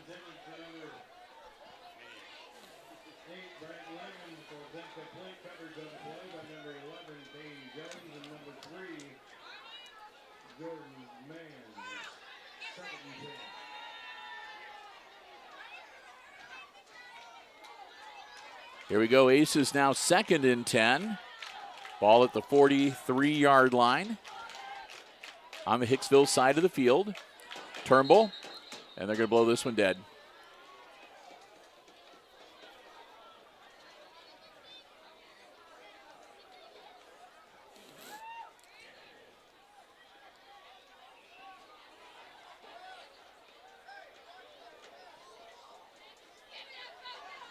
And they're going to just reset it and replay the down. Okay. Again, no indication as to what caused that, but whatever it might be. Stuckey in now. Low snap. Deflected. And right into the hands of number 22 for the Panthers. Into the end zone he goes. Carter Evans. Oh, my. When I said they might pick up another score, or if they pick up another score before halftime, I was joking. But they do it. Oh, my goodness. 38-6 and back to a 32-point lead. And again, that means running clock in the second half for the Aces. Oh, my. Oh, my. A deflection right into the hands of Evans. He's a 3-year letter winner, and he was off to the races. He takes it to the house. Pick 6 for him and the Panthers. And another conversion attempt coming for Paulding.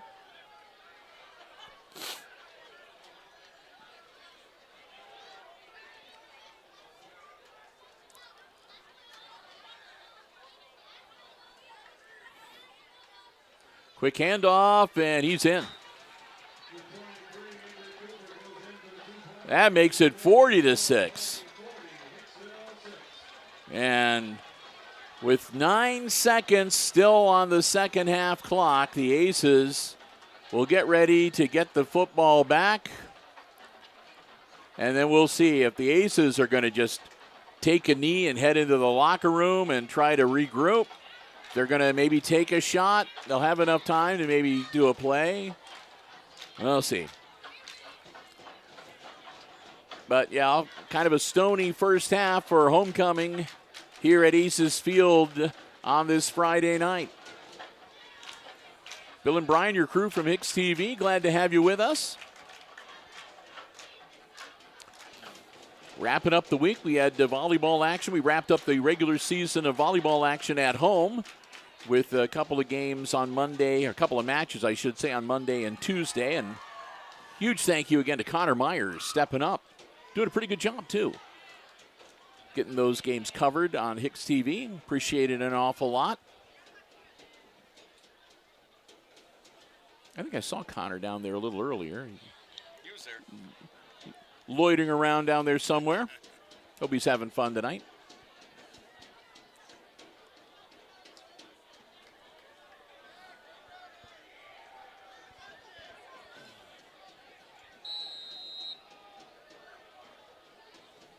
Here we go.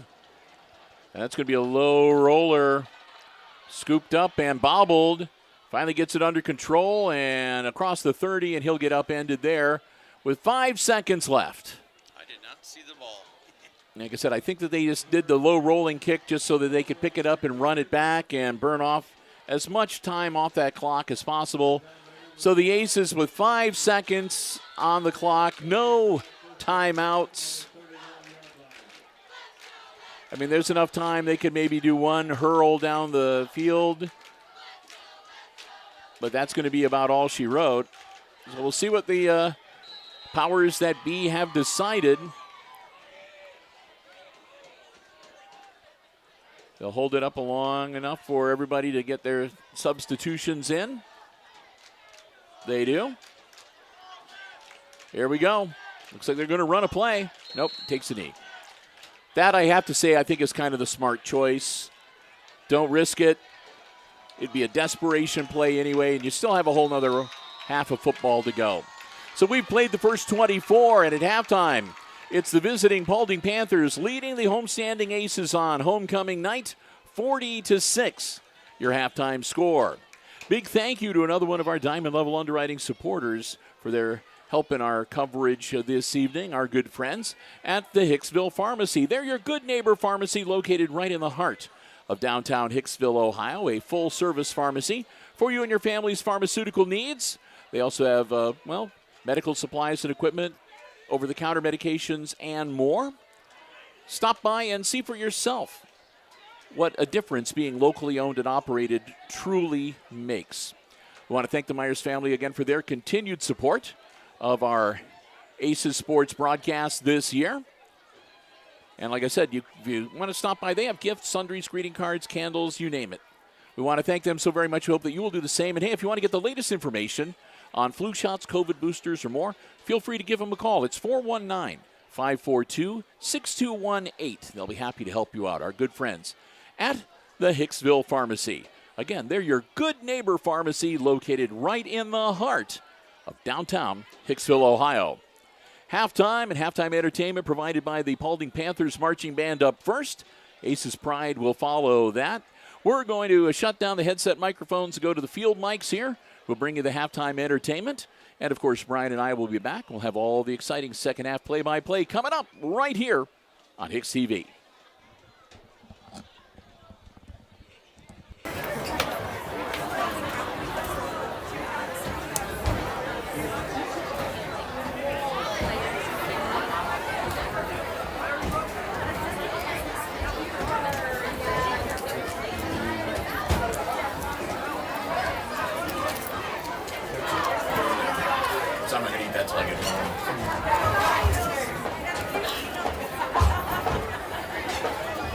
And now, introducing the Paulding Marching Band. The Paulding High School Marching Band is proud to represent the communities of Paulding and Oakwood throughout various local and regional performances.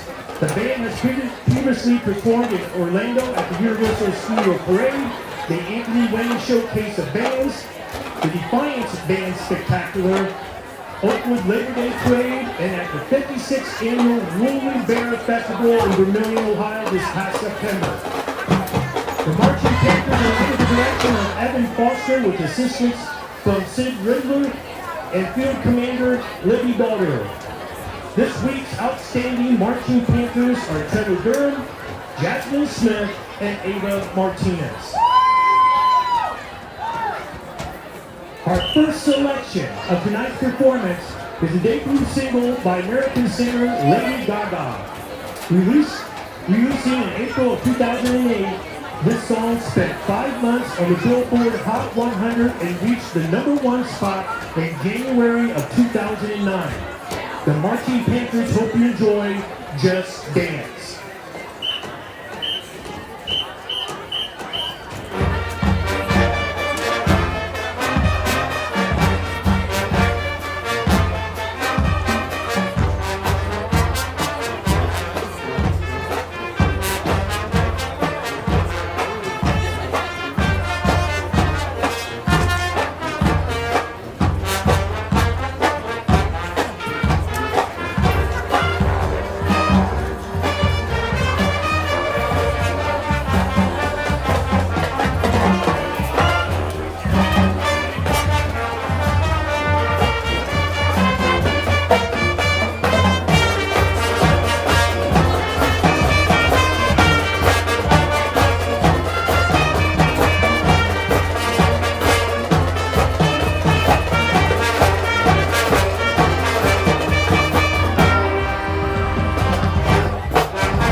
For our next selection for tonight's show, which was released in May of 2003 by the band Fountains of Wayne, it reached #21 on U.S. Billboard Hot 100, becoming the band's highest charting hit in the United States.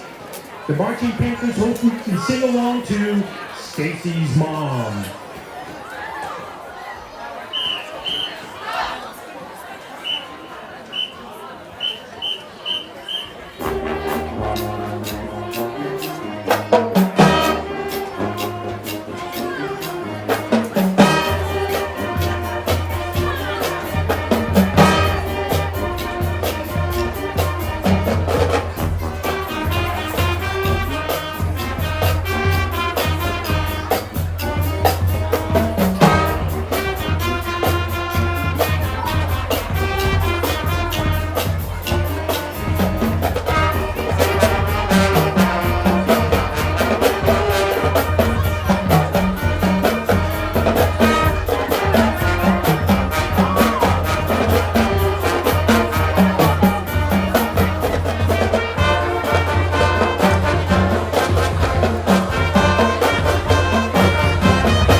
Selection for tonight's performance is a song by American singer-songwriter Bruno Mars from his debut studio album, Doo-Wops and Hooligans. Released in October of 2010, this song reached #50 on the Billboard Hot 100.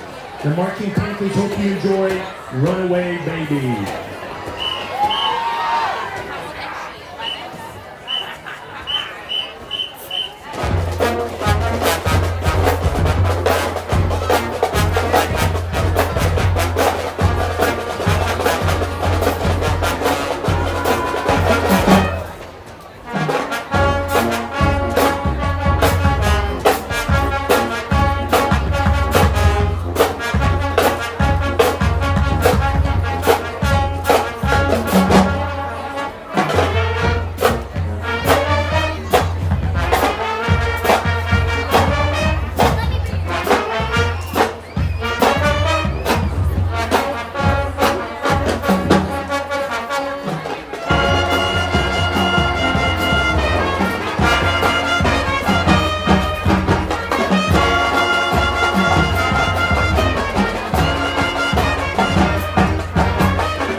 band boosters for their continuous work and support, the administration for their support of the program, Cooper Farms, and all of you for attending tonight's game. Good night and go Panthers.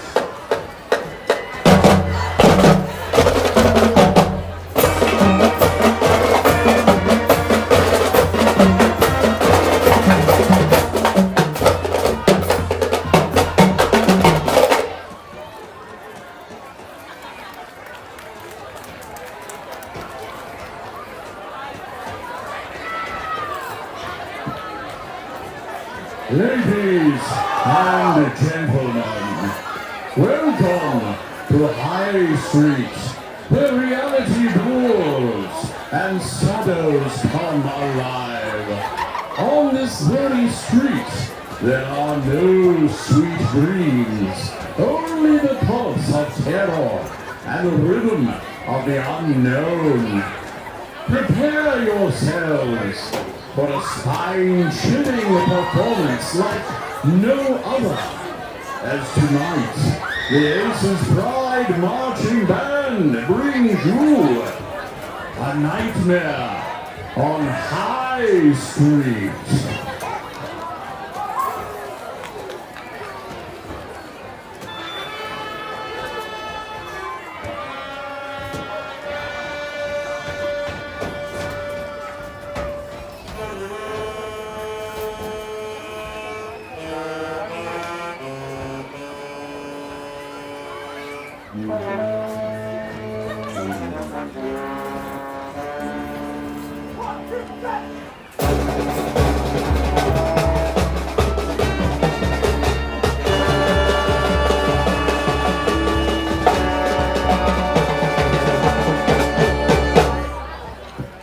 Something strange in the neighborhood? Who you gonna call? Ghostbusters!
In the heart of Dr. Frankenstein's laboratory, the unthinkable takes form. Behold, the monster rises from bolts of lightning and madness, brought to life by a spark that defies nature itself.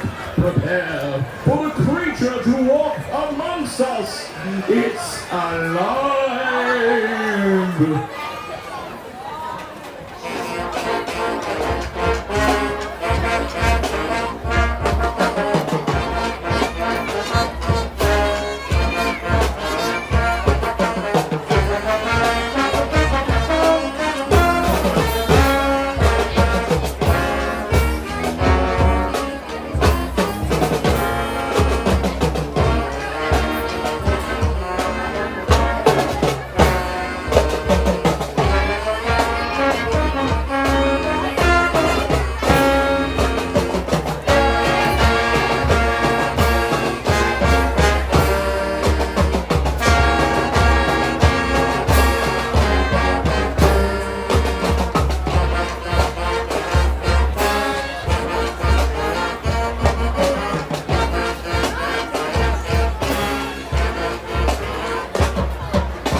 bears and grizzly ghouls from every tomb are closing in to seal your doom. And though you fight to stay alive, your body starts to shiver, for no mere mortal can resist the evil of the thriller.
And cheers them on tonight.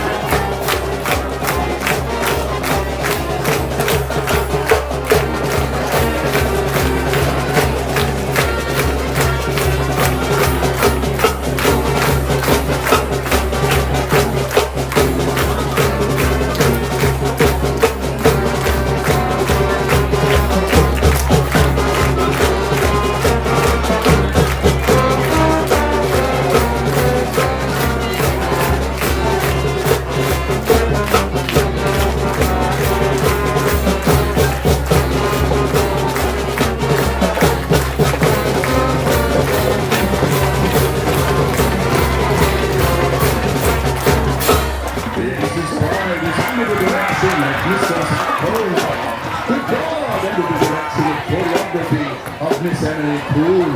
But I would like to thank Mary Moss, this is Pride Usos,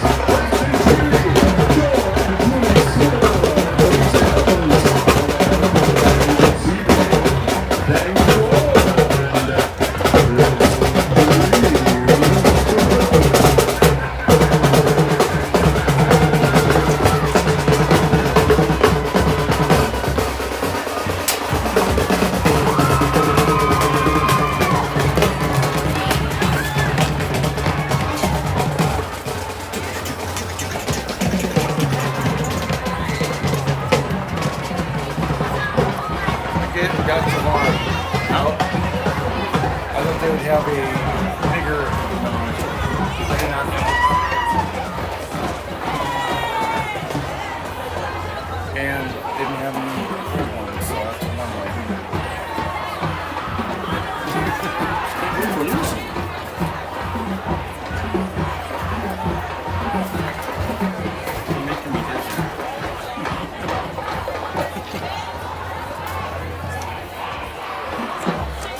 bunch of flies buzzing around, so this way I can at least put a cap on it.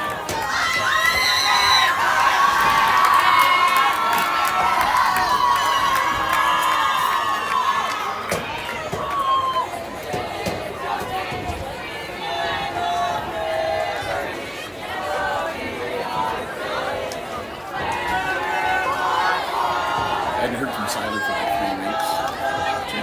He's still on Tuesday. Just wanted to make sure you're okay. I heard you were traveling hurricane.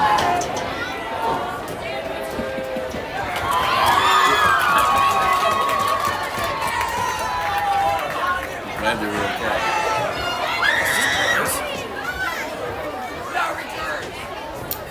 We're gonna switch? Yeah, go ahead.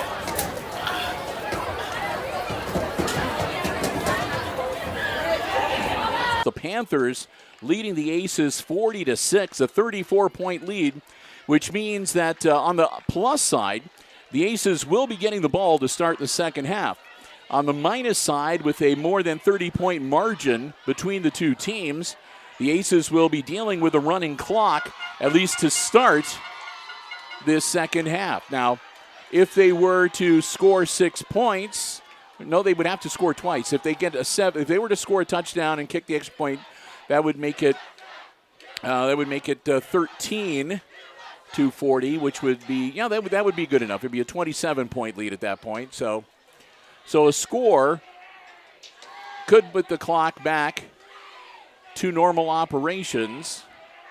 But if they trade score, then that would mean that every time Paulding would score, then it would go back to a running clock and vice versa and so forth. So we'll have to wait and see. The best thing would be for the Aces to take it down, punch it in on their first possession, and then get a couple defensive stops on the Panthers and be able to maybe get another score in to pad that a little bit so they have something to work with as they go through the second half of this football game.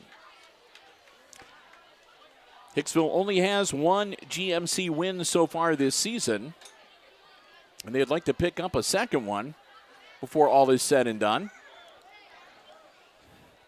We had at the Rotary meeting in Hicksville on Tuesday, the Rotary's guests were the football team, the seniors from the football team, and they spoke to the Rotary, and a bunch of fine young men, there's no doubt about it, and many of them said the same thing, that they already consider this a good season. They've done better this year than they did last year, so they've improved over last year's team. And they talked a lot about the friendships and the camaraderie and the teamwork, and that has been worth more to them than anything in the win or loss column.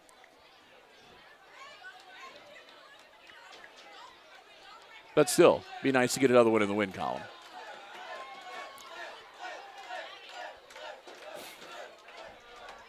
So again, the Aces will get the ball to start the second half. And we'll get ready to get things underway here.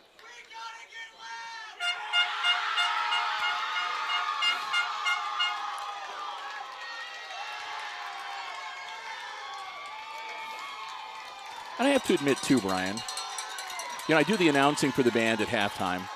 My feelings got a little hurt tonight because I thought I was doing a really good Boris Karloff, and I had a guy come up to me and goes, "Wow, that's a great Count Chocula."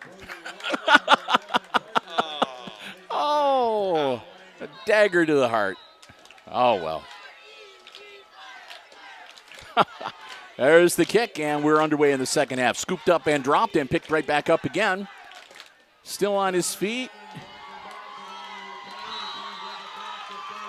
Bassett grabs the ball, and he'll battle out near the 40-yard line. He's not going to make it that far, but he'll get him a halfway decent field position. Looks like 38, 39-yard line is where they're going to mark him down. 1st and 10 Aces. And they'll set, and that should start the clock. Okay, like I said, they wait until they switch the personnel, and that's it.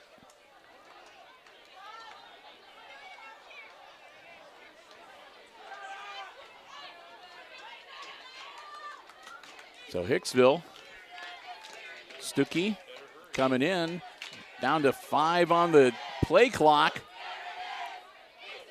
Gets it off in time, laterals it out. Stiff arm from Langham, And still he's only going to get maybe a yard. They might even give him a couple if they give him some forward progress to the 41.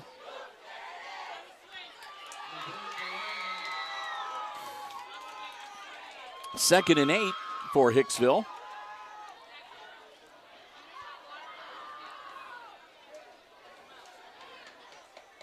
That pick six right before halftime really put the Aces behind the 8 ball to start this third quarter. Looking to recover here. Stuckey, ball in the air, caught, and that'll be first down yardage. Langham will get him a fresh set of downs and get the ball just about to midfield.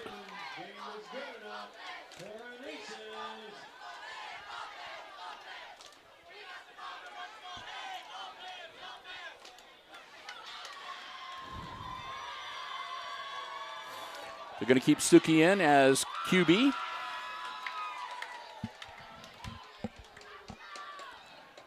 Owen drops back. Ball in the air. Got a man open. Caught. And that should be 6. I don't know. He was close. Did they get him out before he got to the plane of the end zone? He did. It'll be a first and goal from the 1 yard line for Hicksville. And they call it back. Oh. Hold against the Aces. The yellow flag at the 42-yard line of Hicksville. And everybody, you know, that it's never a good thing, but I mean, when you gotta walk back like 50 yards from a play that had you knocking on the end zone's door, it's gotta sting a little bit. So nose of the football now right on the 40-yard line, where it'll be first and 20 for the Aces. And the clock continues to roll.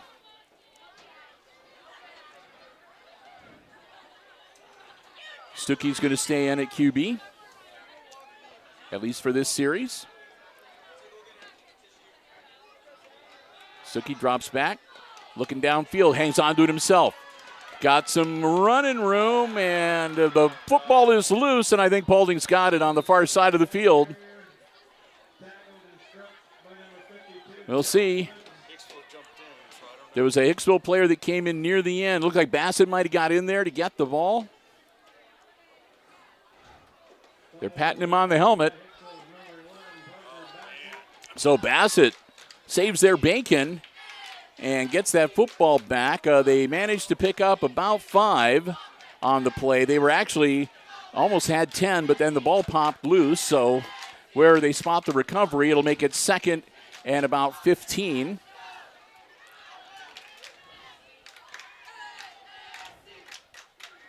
Stuckey looking at the armband. Here we go. And it'll be a flag. And it'll be a delay of game against the Aces. Oh.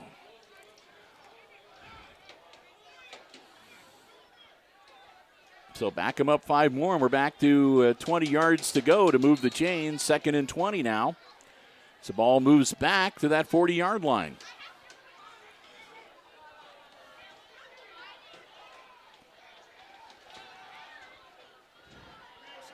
Stuckey still hanging on to it himself, working his way through traffic, and Owen will get him out to about the 47, 48-yard line. It'll be third and long. Third and about 13, 14 to go. Again, the Aces need to get to the 40-yard line of the Panthers to move the chains. Third and about 13 for the Aces.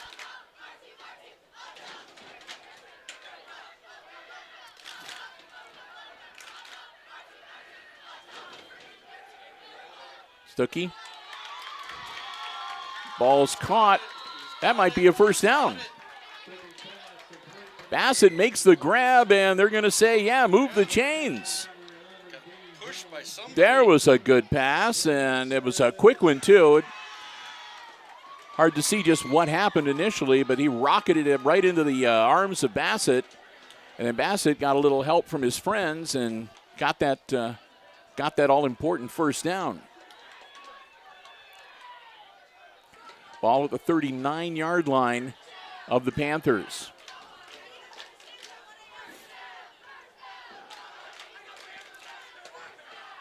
Quick handoff. That was a direct snap, as a matter of fact, right to Langham. Or is that number 9? Oh, that was number 9. Brody Walter.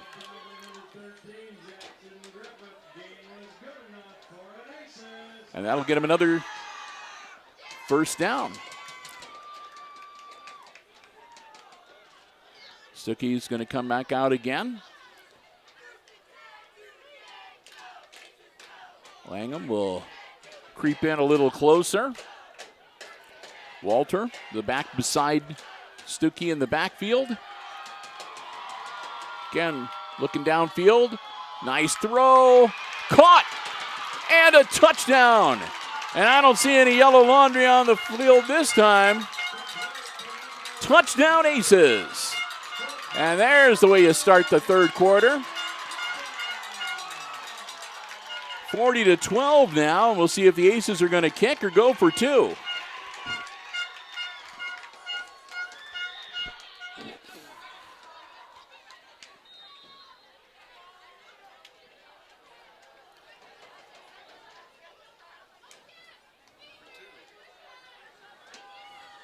They're going for 2 here to make it a 26-point game. Still down by 4 scores. Stuckey rolling out, backing up, reverses field, working his way through, and nothing doing. They'll drop him about the 5-yard line. So the 2-point conversion will not be successful. The score will remain 40-12. But that makes it a 28-point differential, and that should put the clock back to normal operation. And the Aces will get ready to kick it off to the Panthers.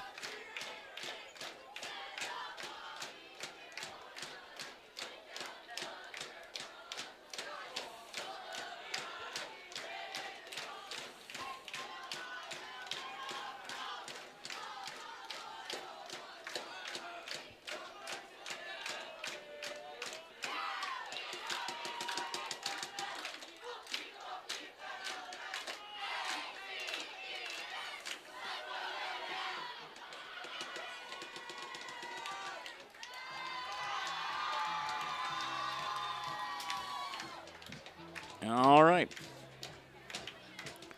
Ace is coming out. We're going to get ready to kick it off here.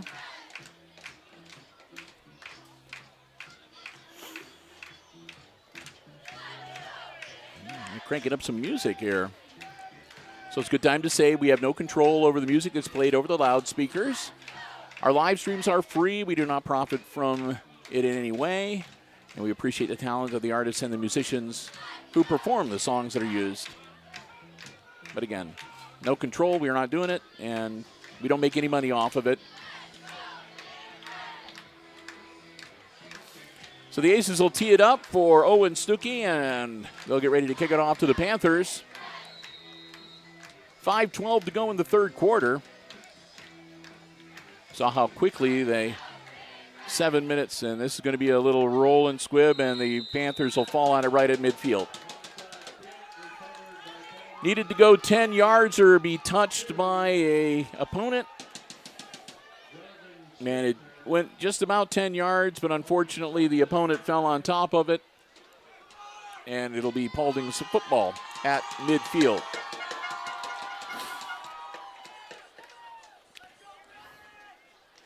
And again, if the Panthers score, then they could reinstitute the running clock. So when the Aces get the ball back, again, they'll be dealing with a running clock that they'll have to score to get it back to normal operation. So we'll see how things go. Quick handoff, cut up field, got some running room across the 40 and down towards the 35-yard line before they get him stopped. That was ball carrier number 2, Blake Roanhouse. Ronhouse will get him a fresh set of downs.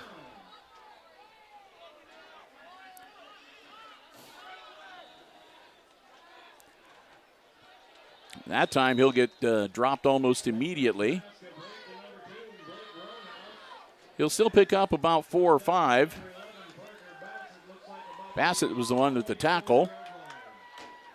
Down to the 34-yard line now. 2nd and 5. 33-yard line, what we're going to go with, it looks like. No, that's the 34-yard line.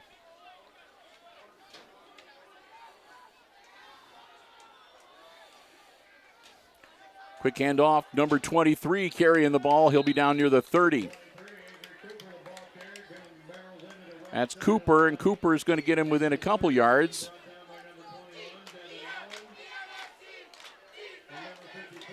Third and a long, short 3, a long 2. Ball in the air, and that's intercepted by the Aces. Deep in their end of the field, so they're going to have a lot of real estate to cover.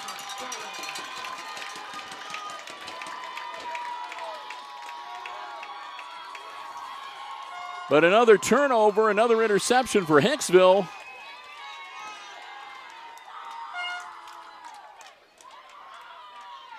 And they'll have the ball back. 1st and 10, their own 5-yard line.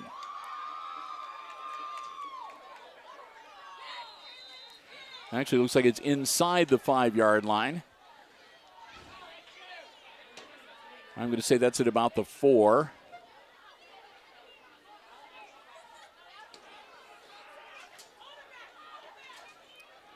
Stuckey.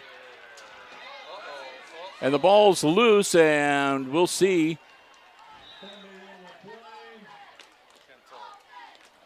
We're waiting for, a lot of the Paulding players are saying safety. We've seen no official determination yet. It looks like the ball came loose in the end zone. It's a safety. That'll make it a 30-point game again, 42-12, and the Aces will have a free kick and give it back to the Panthers. Fumble recovered in the end zone, and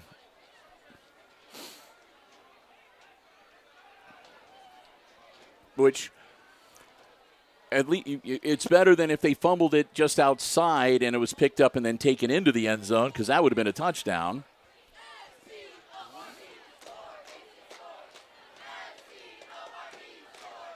So free kick for the Aces to give the ball back to the Panthers after the safety. They intercepted the ball, but like I said, it was inside their own 5-yard line, and Suki trying to work his way out of the end zone, got taken down and lost the football. It was recovered, and fumble recovery in the end zone. That's 2 points.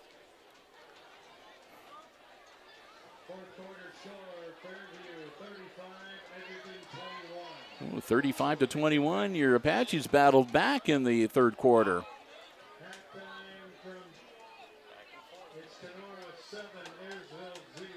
7-0 the Rams. The Rams only a 7-point lead on the Pilots after the halftime.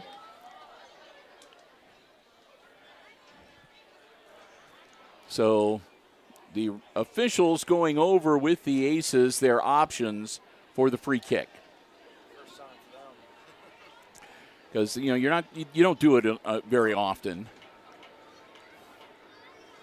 So you can kick it like a kickoff. You can punt it, and it looks like it is going to be a punt. High, short arc, and fair caught at the 49-yard line of the Panthers.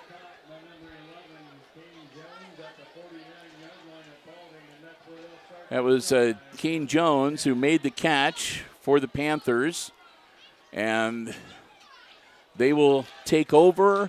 The running clock, I think, will reinstitute. And they will have it 1st and 10. Oh, they're going to say at the Aces 49-yard line. Okay. I thought he was clearly standing at the...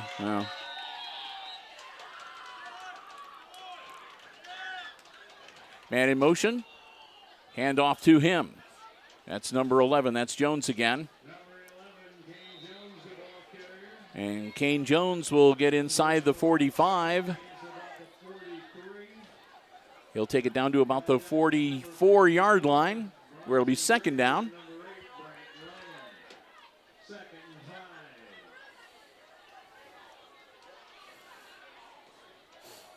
So 2nd and 5. And again, a handoff right up the gut. Cooper, the ball carrier that time. And Avery Cooper gets close to the 40. Make it the 41-yard line for a 3rd and 2. As we go underneath 3 minutes, less than 3 minutes to go in quarter number 3. Hunt. Long count. Takes the snap. Pass. Caught. And that was number 2, Blake Roanhouse again with the grab for the first down at about the 35-yard line. They're going to actually say the 36-yard line, 1st and 10 for the Panthers.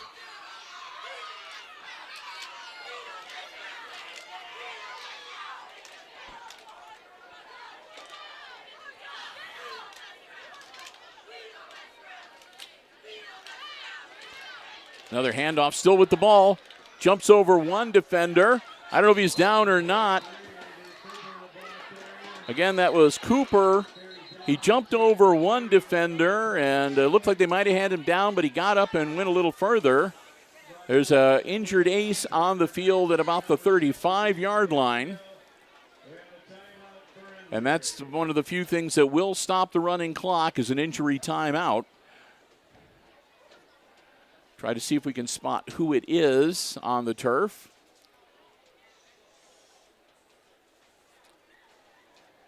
I think it might be Devin Allen, number 21. He's going to come off under his own power.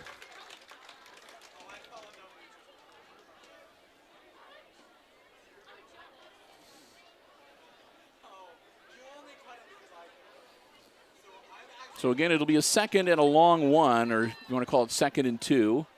The scoreboard is saying 1st and 10. But it's like 2nd and 1 according to the, there we go, now they're correcting themselves. 2nd and again, we'll call it 2. 2nd and 2 or a long 1. And we'll get ready to get things underway once again. Everybody will get their proper personnel out onto the field.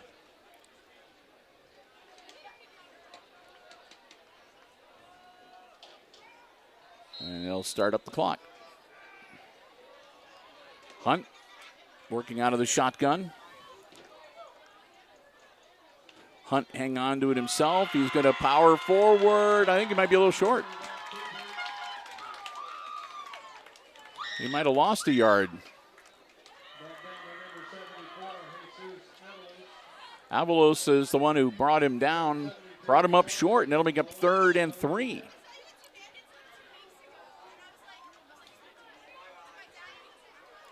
Clock rolling as we're closing in on 1 minute left to go in the 3rd quarter.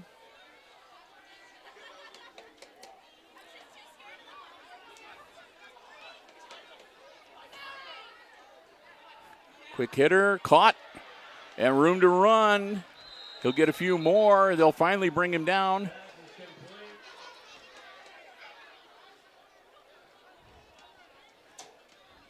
Is that number 4?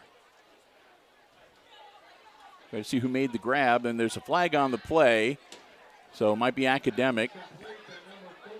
Yeah, that was number 4, Emmett Barnes, but a flag on the play, and that's back where there's usually holding. Oh, it's going to be a personal foul. And that's roughing the passer against the Aces. So add a few more onto that.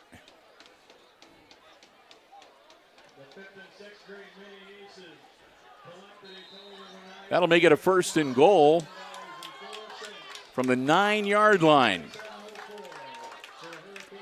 And we'll see if they get a play off before the quarter ends. They do. Straight up the pipe, and there's 6 more.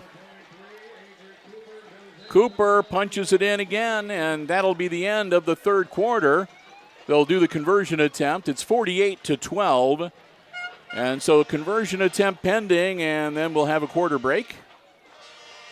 Thank another one of our underwriters.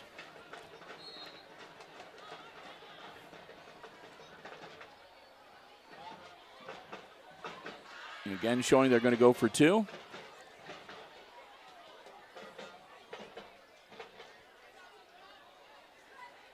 Ball up in the air. He caught it. It's good. Successful conversion, and that'll make it 50-12. Paulding after 3. Well, at the break, we want to say a big thank you to another one of our Diamond Level underwriting supporters, underwriting all of our ACES sports coverage for the year. And that's our good friends at ARC Solutions Incorporated of Hicksville, Ohio, a world-class facility located right here in Hicksville's Industrial Park. Solutions for business and industry, including plasma, robotics, welding, so much more. Check them out online to see a gallery of some of the incredible projects, and I do mean some really incredible stuff that they have done, not only around our area, around our region, but around the state and around the country. Just incredible what they are capable of doing, and it's all right here in Hicksville, Ohio.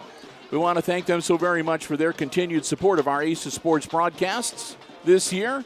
All levels of play, all the sports we cover, and across all of our broadcast platforms. Whenever you see ACES Sports action on HIX-TV, they're the ones that help make it possible, so we hope that you'll let them know how much you appreciate it. Our good friends at ARC Solutions Incorporated of Hicksville, Ohio, located in the Industrial Park, and also online at www.arcsolinc.com.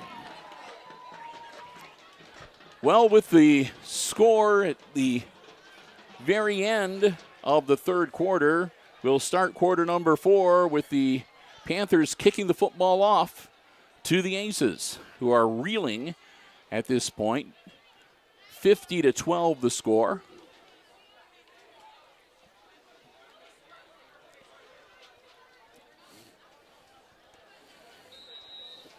And here we go. Low roller, and it goes past the deep men. They'll scoop it up back at about the 5-yard line. And a return out to about the 15.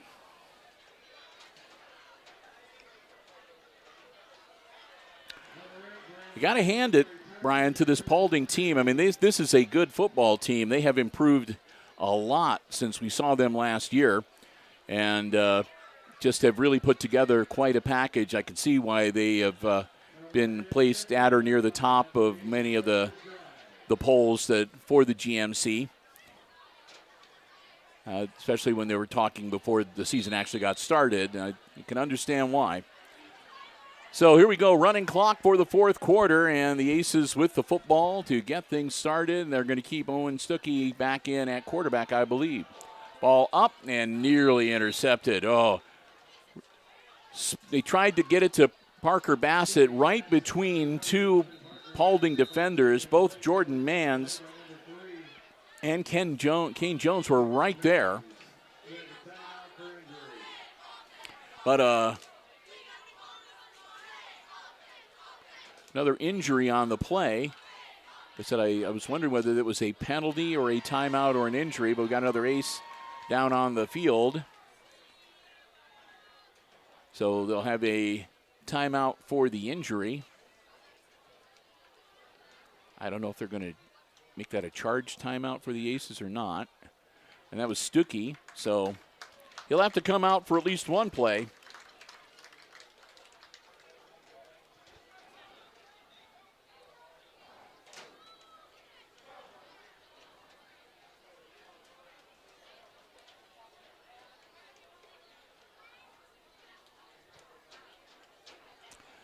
The nose of the football right on the 15-yard line,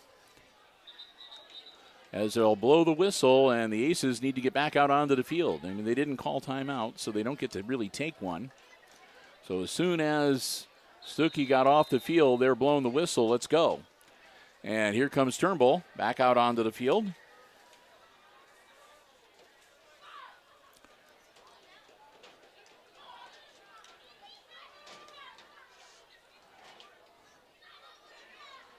Turnbull. He's in trouble, and he's going to get taken down back at the 5-yard line. Ouch.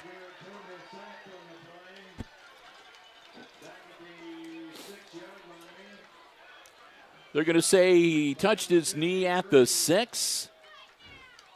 That's going to make it 3rd and about 17, it looks like, or 3rd and 20 even. Yeah, okay, 3rd and 20 is what they're going to say officially. Way back. And Stuckey will come back out now at quarterback. And Turnbull comes off, takes his helmet off. He might be done for the night.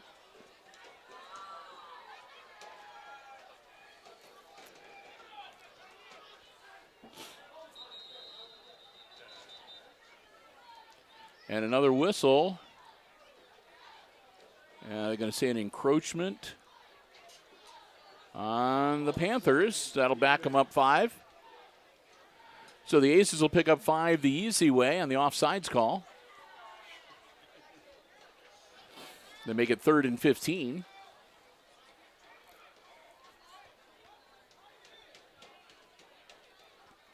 Clock still rolling down to 9:20 and counting in this football game.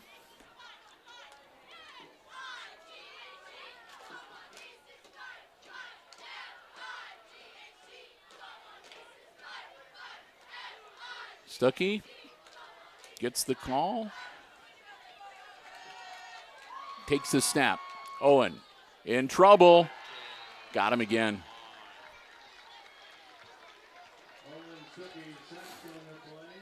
Another tackle for loss against the Aces.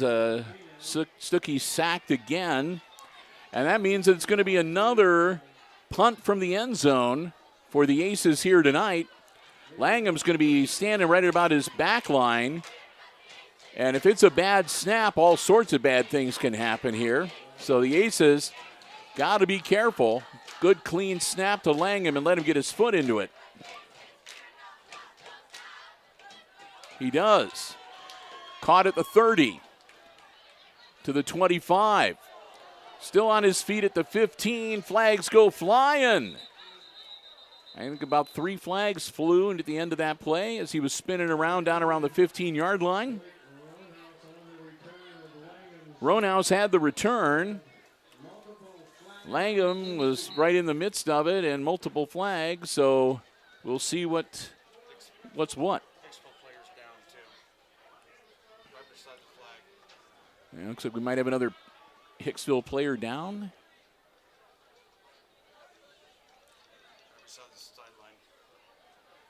So, yeah, we've got a Hicksville player down right at the sideline. Hard to see from our angle because all of the sideline players are standing right there. It's number 21.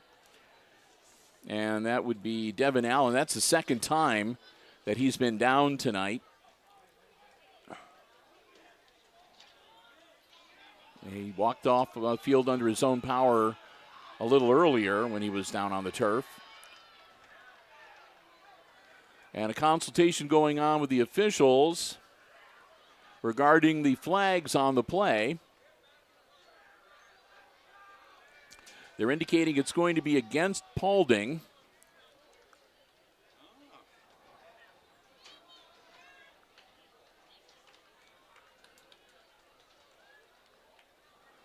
It's going to give the Aces a first down, it looks like.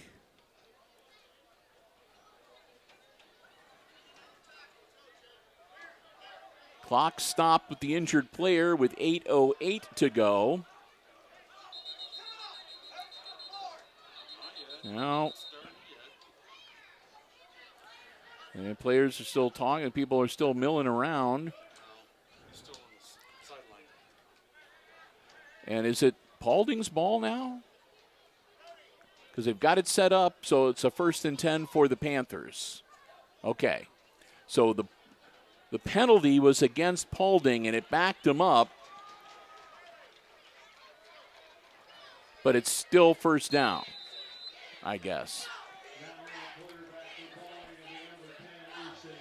Ball at the 33 33-yard line for Paulding.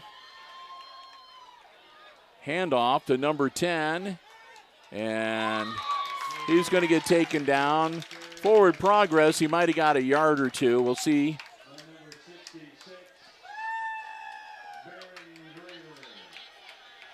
Yeah, give him a yard.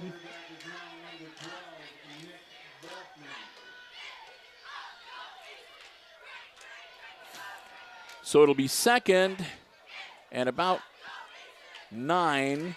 They're going to say second and 10 from the 33-yard line.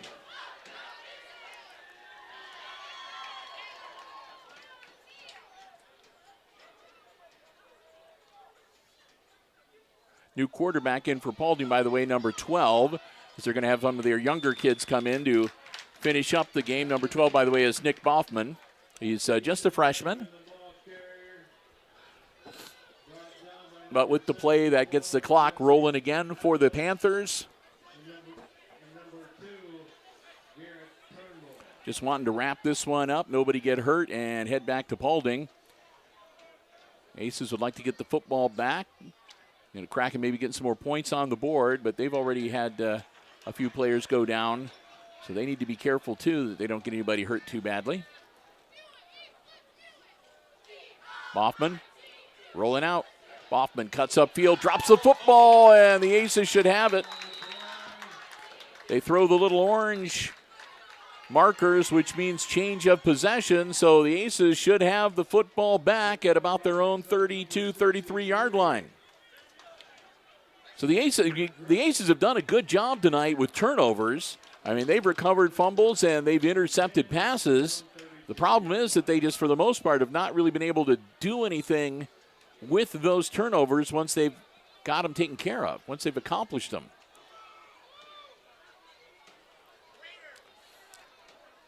So the Aces will come back out onto the field, and it looks like we're going to see some of the younger players on the Hicksville side of the ball as well here with 6:22 to go.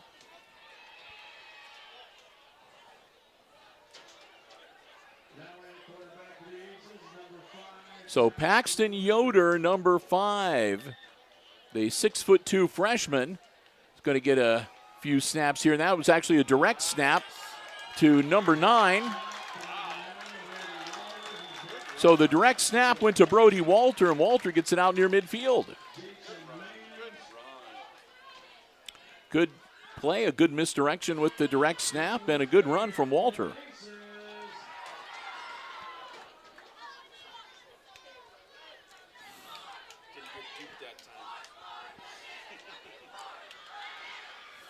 Yoder comes back out.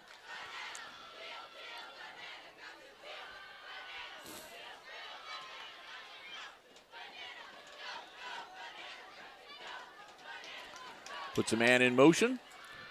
Hands it off again to Walter. Walter again, a nice run. Walter working his way down near the 40-yard line of the Panthers. Again, these are like the junior varsity type players, the younger players that are in right now on both sides of the football, but hey, the Aces will still take it. Their younger players wouldn't mind picking up some points and getting some varsity statistics tonight. Energizes the fan base over here on the Aces side of the field a little bit. Yoder again.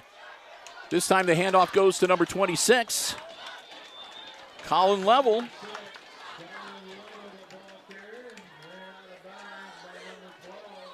And Level will take it down to about the 30-yard line. Clock still rolling, 4:25 and counting. But that's another first down for the Aces.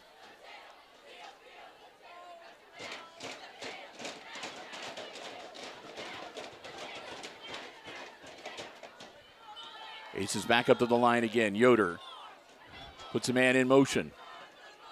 Direct snap again to Brody Walter. Walter spins down to about the 25. Maybe even inside the 25. Got those legs going and started throwing his upper body weight around, and momentum carried him a little bit longer. Yeah, inside the 25, 24-yard line now for the Aces. Brings up a 2nd and 5.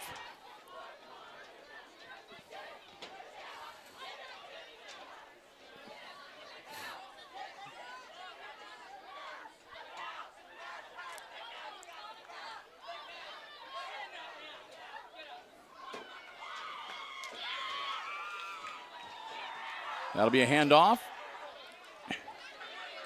And not much there. Ball carrier that time, Jacoby Campbell, number 14. And Jacoby will be brought down at about the 26, so loss of about 1.5 yards there. Make it 3rd down, and now they're saying 3rd and 5. Looks more like 3rd and 6 to me. But be that as it may. Got to get the ball down to about the 20-yard line to move the chains. Go under 3 minutes.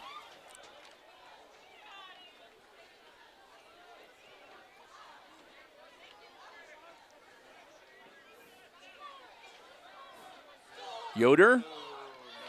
And lucky it was not intercepted.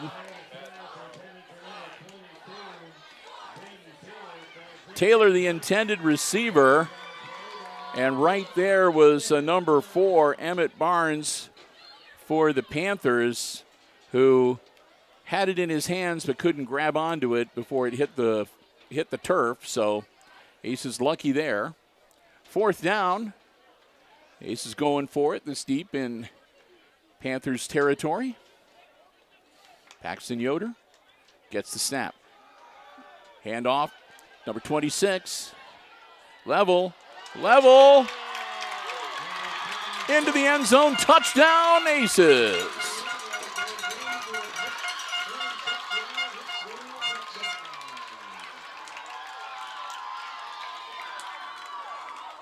Colin Level gets into the end zone. Varsity TD for him. Makes it 50-18. With 1:39 to go. 2-point conversion here would make it a 30-point game. It would still have the running clock, but it'd be a little closer. There we go, Yoder. Hands it off, throws it, no. A little bit high for the intended receiver, Ben Taylor. Good play choice, though. Had a nice fake with the handoff, and they thought they were going to run it. And then the quick pass, but again, just maybe about a foot or so too high for Taylor to be able to haul it in. So the score remains 50-18, and the clock will stop briefly. 1:17 to go while the Aces get ready for what I'm going to guess might well be an onside kick or a squib kick to the Panthers. So Paulding may have their good hands people up on the front line. And again, these are the younger players. It's a good opportunity for them to, be on the field, varsity game. Chance to sort of get the feel of it and try some stuff out.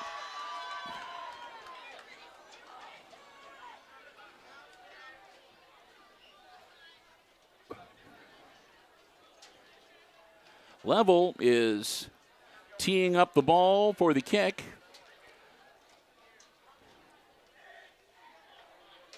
So Colin Level may be the next generation kicker here. Chance to check out his leg work.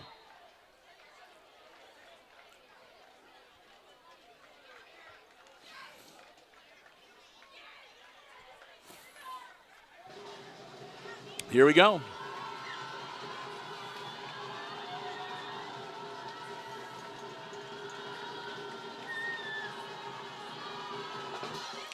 And he'll get his foot into it, and it'll get scooped up back at about the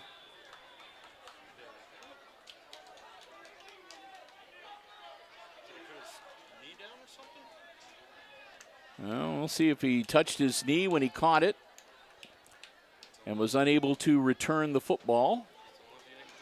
That's the only thing I can think of because you can't really call a timeout while the play is still underway.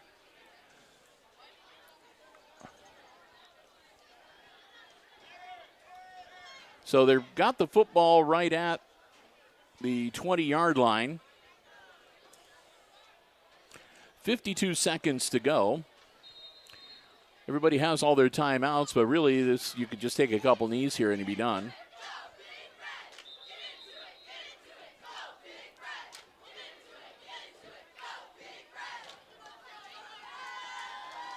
And now they're going to substitute someone else in and out. Okay.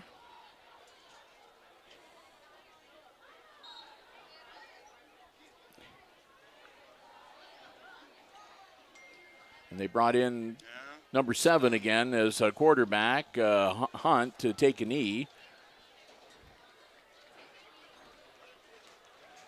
And that's going to do it.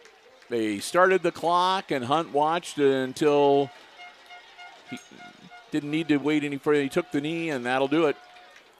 Final seconds are going to tick off, and we're going to be done for the night here at Aces Field. Teams will congratulate each other, and it's going to be a tough homecoming loss for the Aces tonight. Your final score? It's the Paulding Panthers defeating the Aces here on homecoming Friday night, 50-18, the final score. Well, as we get ready to wrap things up, we still have one more underwriter that we want to say a big thank you to, and that's our good friends at the Jim Schmidt family of automotive dealerships in Hicksville, Ohio. Jim Schmidt Chevrolet Buick, Jim Schmidt Ford, and of course online at jimschmidtauto.com. Remember, if you're in the market for a vehicle, brand new, pre-owned car, truck, van, or SUV, check out the great selection they have on the lots, or you can check out the entire dealer inventory online anytime at jimschmidtauto.com. Remember, it's always about service before, during, and after the sale at the Jim Schmidt family of automotive dealerships in Hicksville, Ohio. We want to thank them for their continued diamond level support of all of our Aces Sports broadcasts. We hope that you will do the same whenever you see Aces Sports action on HIX-TV. They're the ones that help make it possible. The Jim Schmidt family of automotive dealerships in Hicksville, Ohio. Jim Schmidt Chevrolet Buick, Jim Schmidt Ford, and online at jimschmidtauto.com. So that's going to wrap it up for this evening. Again, I want to thank you so much for joining us this evening. A tough loss for the Aces. And as we get ready to wrap it up, again, I want to say a big thank you to all 4 of our diamond level underwriters, the Jim Schmidt family of automotive dealerships in Hicksville, Ohio. Jim Schmidt Chevrolet Buick, Jim Schmidt Ford, and online at jimschmidtauto.com.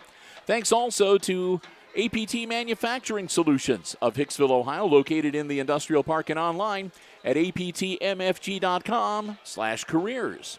Thanks to the Hicksville Pharmacy, your good neighbor pharmacy, located in the heart of downtown Hicksville, Ohio. Phone 419-542-6218 for information on the latest flu shots, COVID boosters, and more.